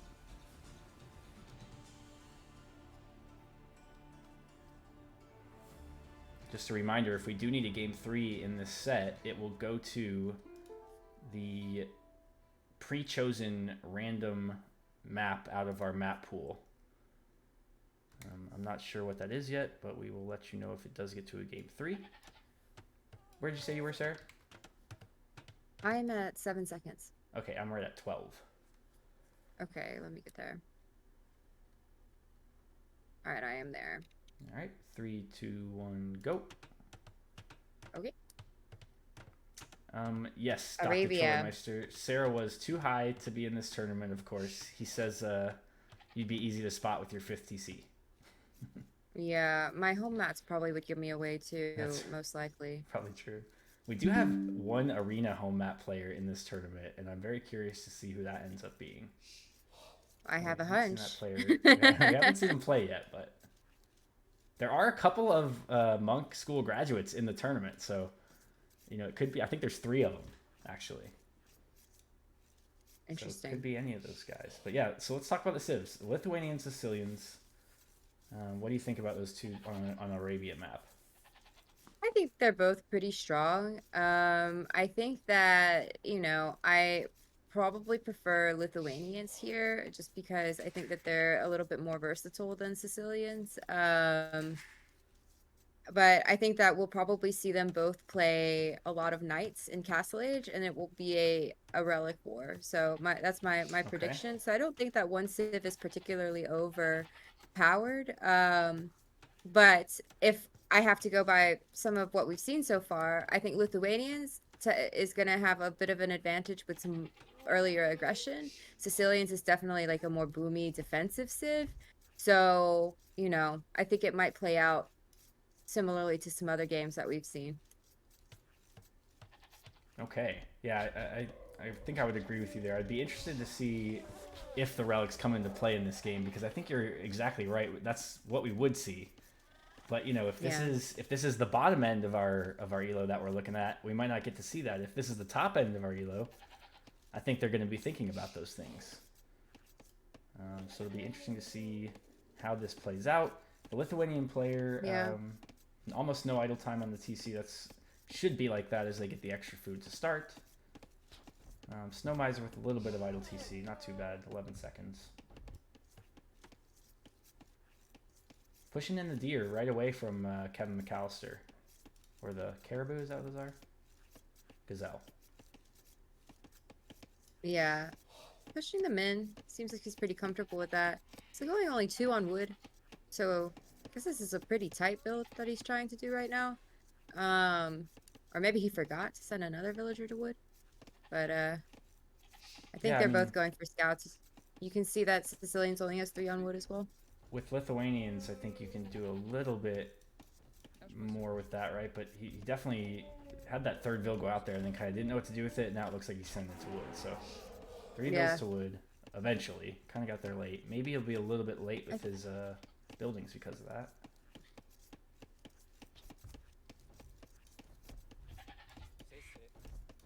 He'll be able to still afford a mill. He'll be fine. It's not going to hurt him that much. But I think that was just a mistake.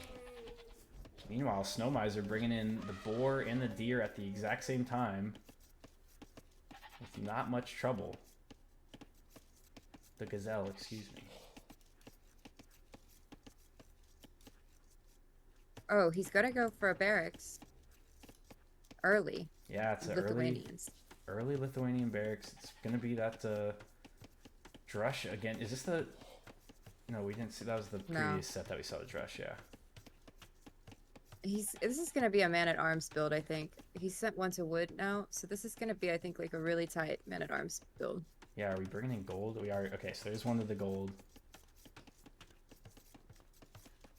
But I think he needs more on wood if he's gonna try to afford this. But we'll see. Maybe he knows something that I don't. Yeah, I mean, if it's gonna be men-at-arms into archers, then he definitely needs to be more wood. And there he goes, about 6 villagers to the strategy tree right away. Yeah, because he's not going to be able to afford his mining camp now. Like, it's a bit messy. It's tight. It's a bit messy. But if you look at blue, I like where his scout is. He's kind of like hanging out to make sure that like walls aren't going up, you know, what buildings are going up. But if you look at orange, excuse me, Snow Miser, he might be coming forward. He's got 2 bills. I don't know if those are just hunting or if we're actually looking for some damage, but... Oh... Blue Scout took a lot of damage there from the Bills. I think the Bills are just going for the deer that just keeps running away. I don't... Well, they've kept going, though. I really don't know. Yeah. He's got something in mind. I don't know what the heck it's going to be. Does he even know where... He doesn't even know where his opponent is yet. I mean, this is a huge, huge risk. And here come forward the 2 militia. Yeah. Oh, okay, and this is just going to be 2 militia. It's kind of like a... It's like a really late 2 militia drush / I don't know if he's gonna be able to click man-at-arms here even. Sarah, why do you make 2 militia if you pull in that 10 gold? Oh, he might get a bill. Oh no, yeah, I don't. Yeah, so just being really annoying. Sure. He is causing that idle time, which is what you want to do with the 2 militia drush. Just cause a lot of idle time. Taking a few hits, but yeah, all these villagers are being pulled off of wood. Yeah, he did click the man-at-arms upgrade, but sadly, like, his militia took a ton of damage already. I wish he would bring his scout back to help fight with this. I don't know where Orange's scout is right. Orange's scout is doing important work, Sarah, because there's some kind of sneak is happening. It's leading the way. Yeah, he went all around the world. He found the gold, so he's got a plan there. But he's gonna have to do this while also defending at home, so we'll see how he handles it. Yeah, and the So I militia think are dead, so it's a range, so it's a they're sneak close range. to This dead. could do a lot of damage, actually. Blue did cancel Men at Arms, so we won't see any Men at Arms. And okay, I've watched T90 cast these enough to see him talk about how you need to make like 5 to 7 archers before you go out with them, Oh, right? the quick walls. Yeah, you need to, I think, either have 4 with fletching or wait for a few more. But I think that, like, usually the follow-up is that you need a blacksmith there, click fletching, get at least 4 or 5 archers, and then go all at one time and get as close as you can to where you're going to attack before you actually attack, or they'll run away. Yeah, and it's second range now, so this, I'll tell you what. Second range. Another point here, Sarah, if you remember, because you cast this set with me, right? When we saw Snow Miser Yeah. the first time. I thought Snow Oh, Miser the might have scout been... is getting hit through the wall. Yeah, that was Sorry, interesting. go No, ahead. I saw that. It almost Yeah. died, too. It's going back for more. Yeah. But I thought that it might have been Gunner.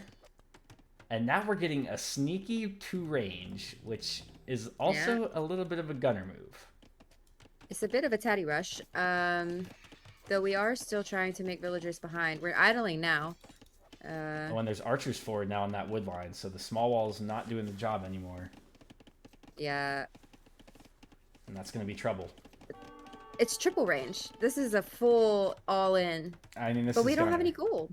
So, okay, Snow Miser and Scrooge, I got you guys.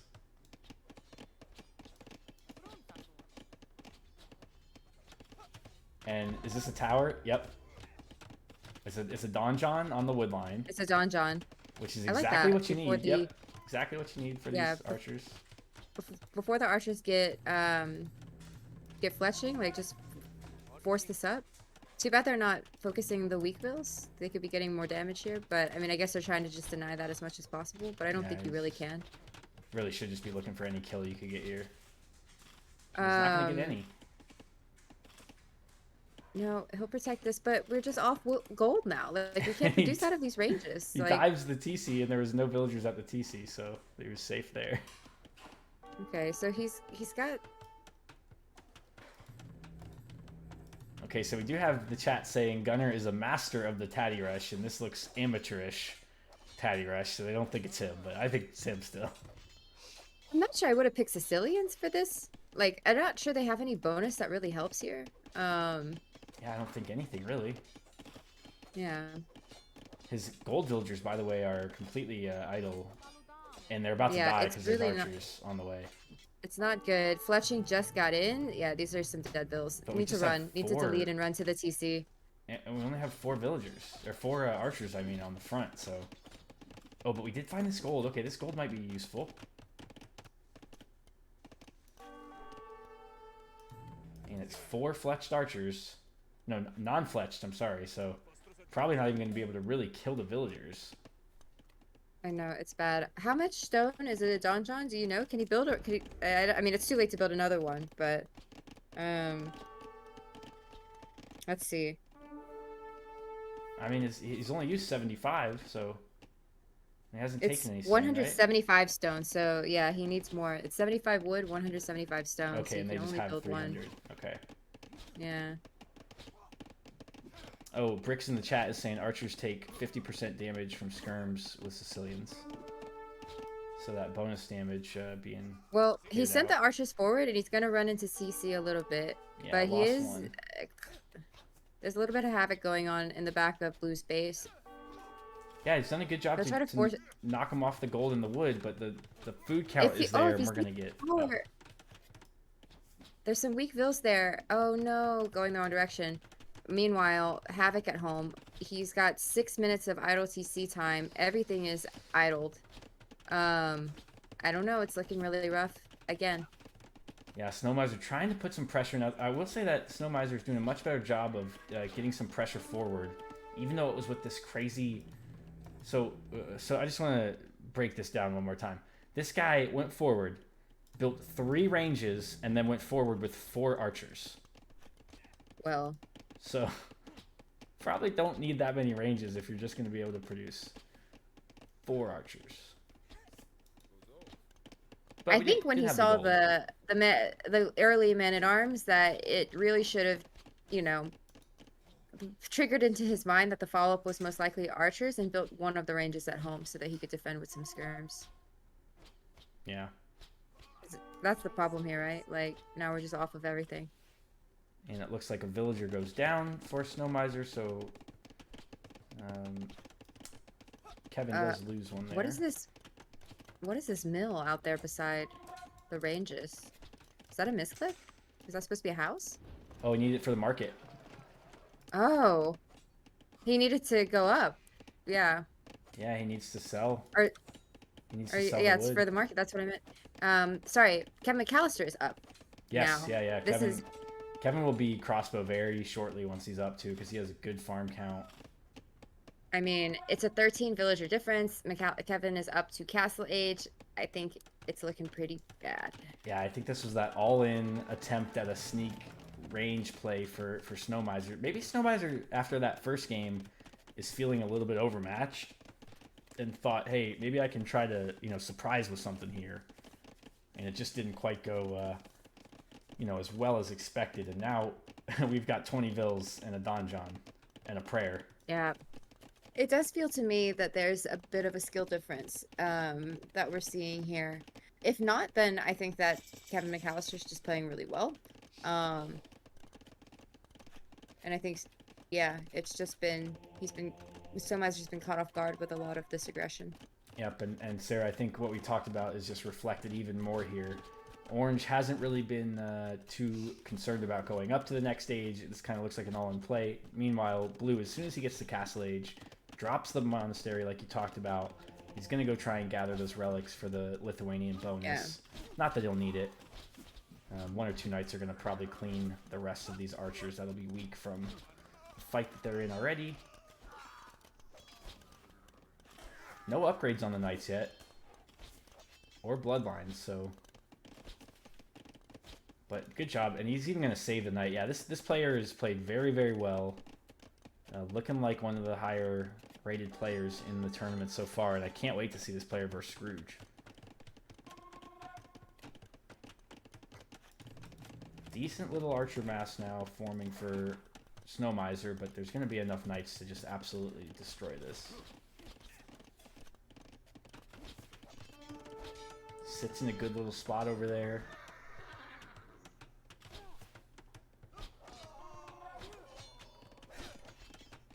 But Siege Workshop coming down as Siege Workshop.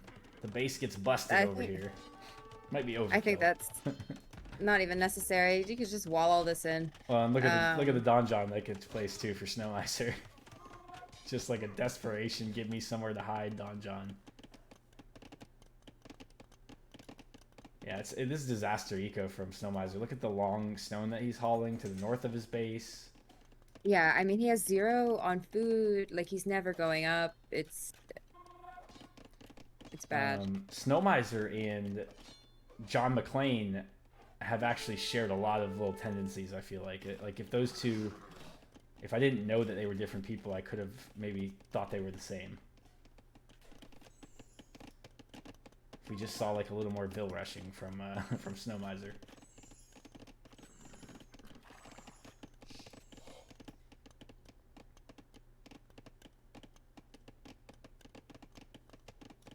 Oh, if there's anybody still here from T90 raid, who won the last qualifier?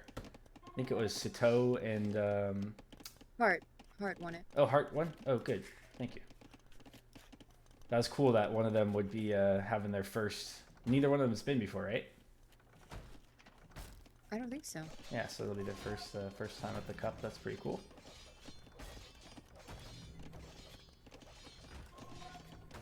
Rams now being created, and the sneak base is going to be no more. And yeah, Blue has you're right. Blue is not really interested in like stomping this one out quickly. He's just going to kind of methodically knock everything dead. I mean, he'll just pick up all the relics, right? Like, he can do anything he wants at this point, but I'm not really sure what Snow Miser in his head is his win condition. Yeah, I think when this Donjon goes down, it has to be GG, and there is the GG called. So yep. The 2-0, the quick 2-0 from Kevin McAllister. And man, that was a fast one. It was dominant. Absolutely. Okay, so Sarah, I don't have time for another set, but I do have plenty of time to kind of talk about some players for a minute if you can hang around. Sure. And then I think, are you going to be streaming on your channel? I don't know. I haven't decided yet.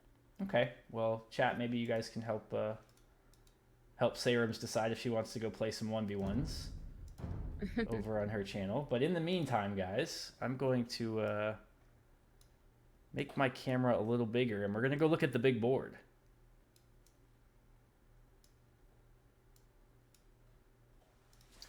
So I hope you guys can see that.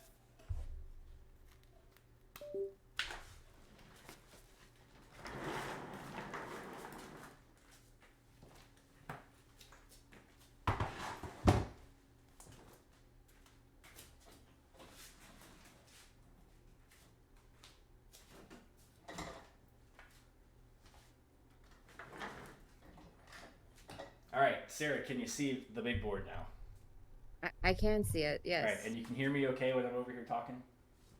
Yeah, we can hear you. Okay, cool. Or at least I can. I don't know about chat. Group A, chat, just let me know if I'm not talking loud enough. I'll start yelling at you guys. We got Group A. We've seen Buddy. Buddy defeated McLean. We saw the Grinch defeat McLean, and we've seen Ralphie defeat McLean. McLean got one win off of the Grinch. I don't know anybody from this group, though, but we think we know McLean. So I'm going to get a red dot.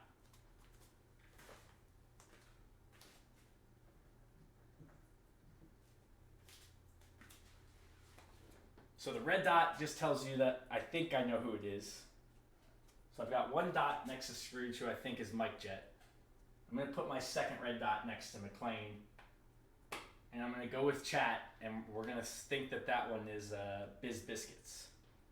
Or from chat, Berber's Burgers, I think was his name from chat. So Sarah, I know you're still kind of holding out, but how do you feel about those two guesses so far?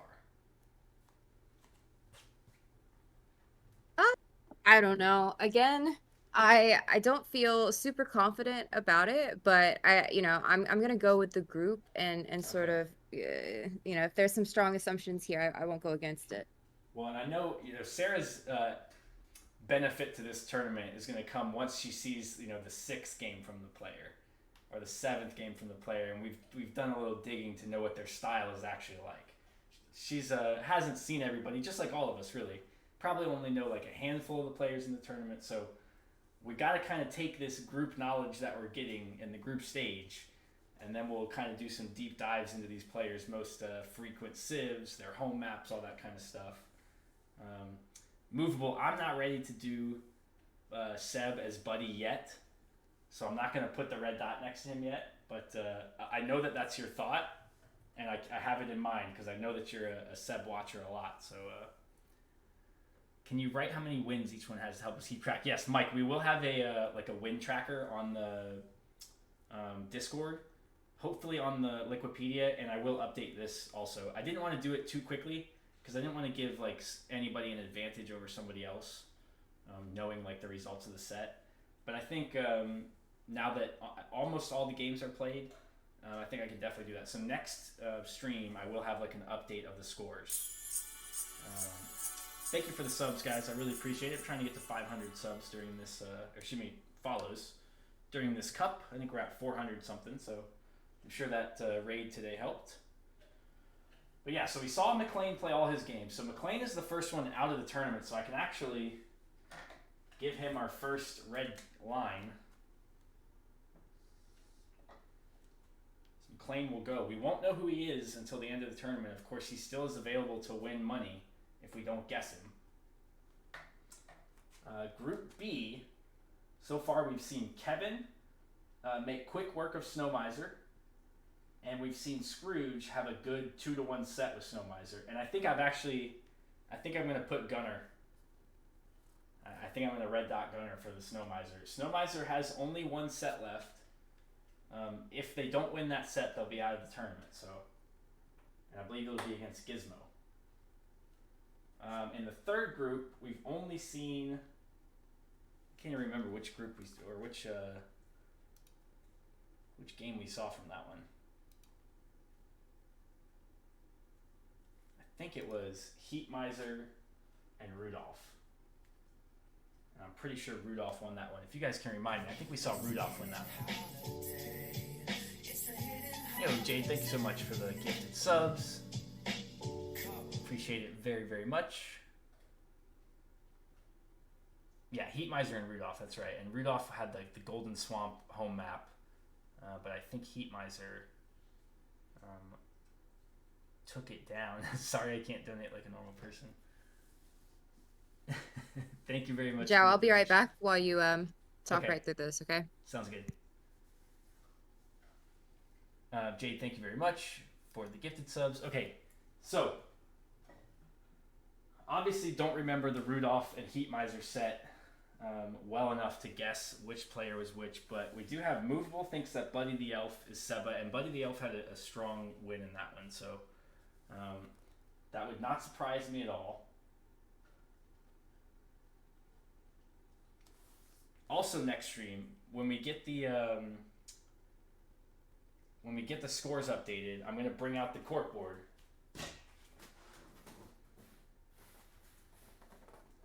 So I started getting all y'all's some of your faces, some of your avatars, and there's gonna be players on one side, characters on the other, and we're gonna put together all the pieces of the puzzle. And before this thing's over, I think we're gonna get all 12 of you. So I'm pretty confident I got 2 already. So Gunnar and Mike, who are probably have the least chance of not getting caught because I've seen them play the most, are definitely 2 of the ones I think I've got so far.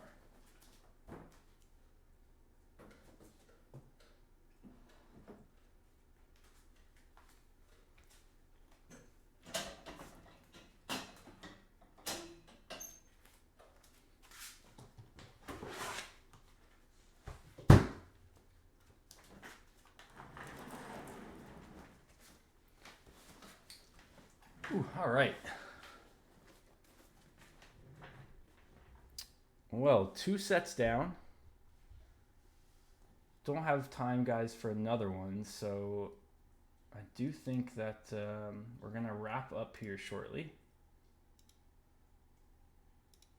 But let's talk about everything in the tournament one more time.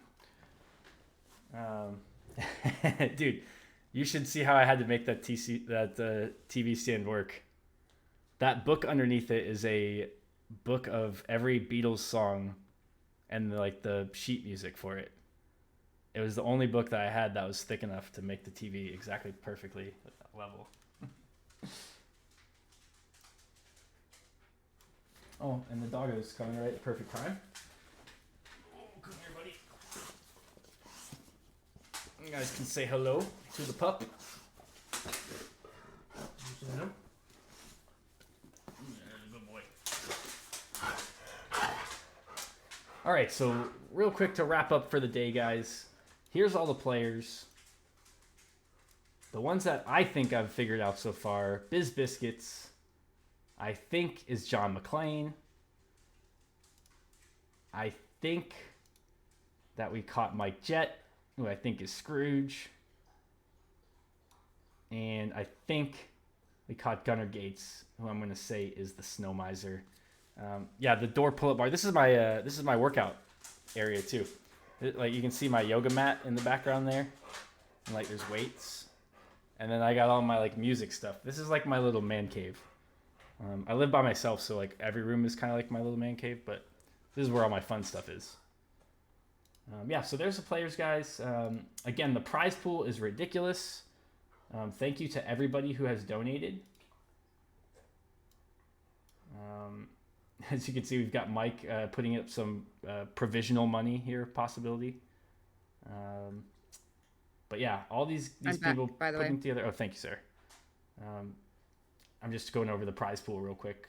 Everybody putting in all this money, including Sarah and people from her community. have got us almost to $1,200. So pretty amazing. A lot more than we, I think, ever expected when we started the tournament. So pretty awesome. Thank you guys very much for that. Does the dog do yoga? Downward facing dog every morning. That's his favorite stretch. One more quick look at the groups.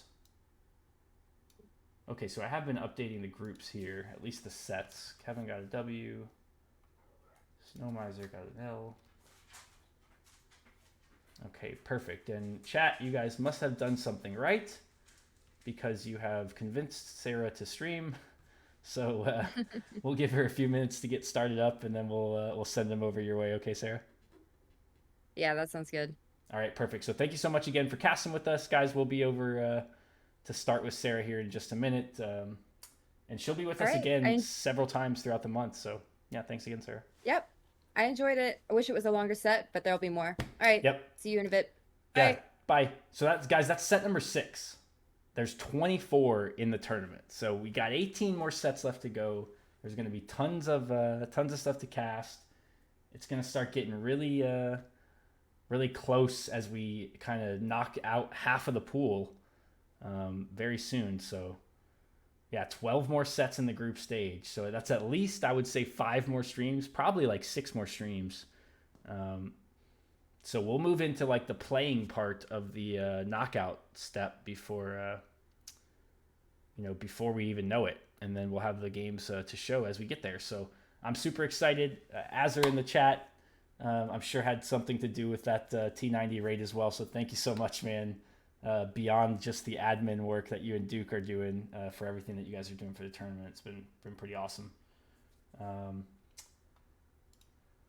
All right, guys, I think on that note, all the players, first of all, I love seeing all the players here. And when you see all the players showing up to like scout the other ones and try and figure out who they are, it means you're doing something right to keep them here and entertained. So thank you so much. Vic says 20 on Kevin to win it all.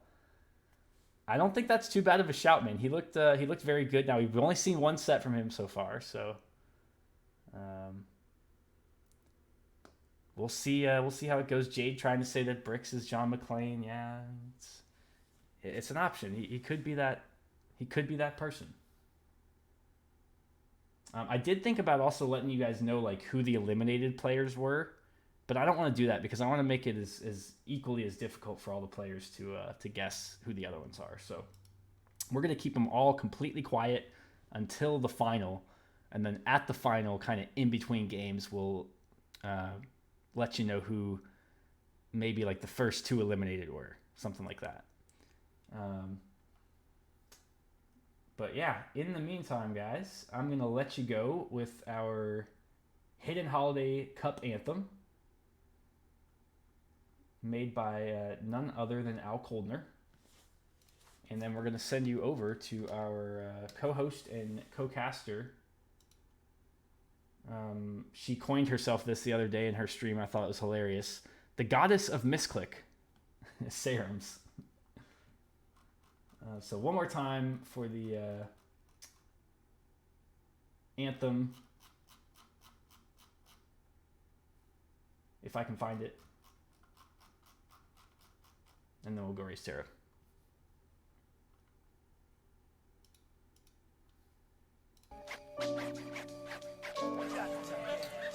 There we go.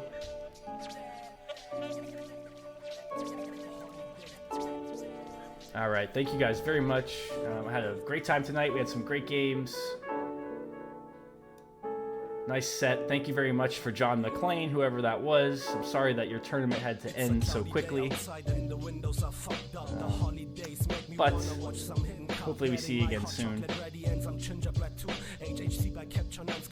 Love you guys. Go send Sarah some love. Give her a follow, a sub. And I will see you on the next Hidden Holiday Cup stream. That's going to be on Tuesday night at 7 p.m. Central. I'll see you then. Bye. It's the hidden holiday.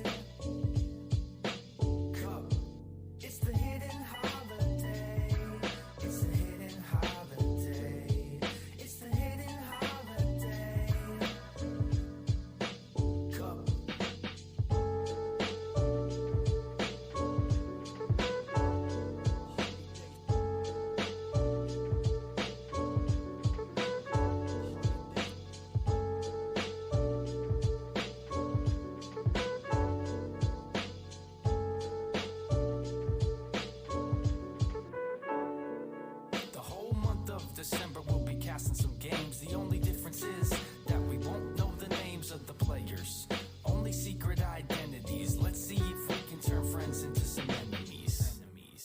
then when we are done, from 12 characters, we'll be left with one.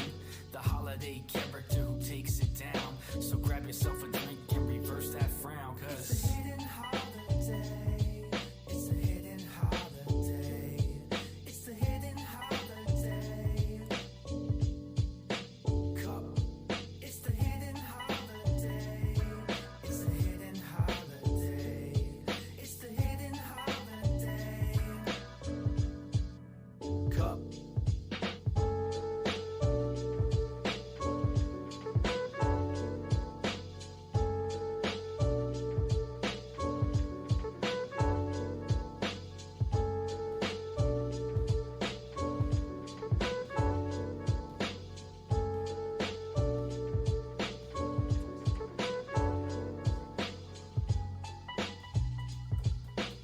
Yo, ciao. Thank you so much for the raid. Welcome, everybody. Welcome, welcome. I'm Serums.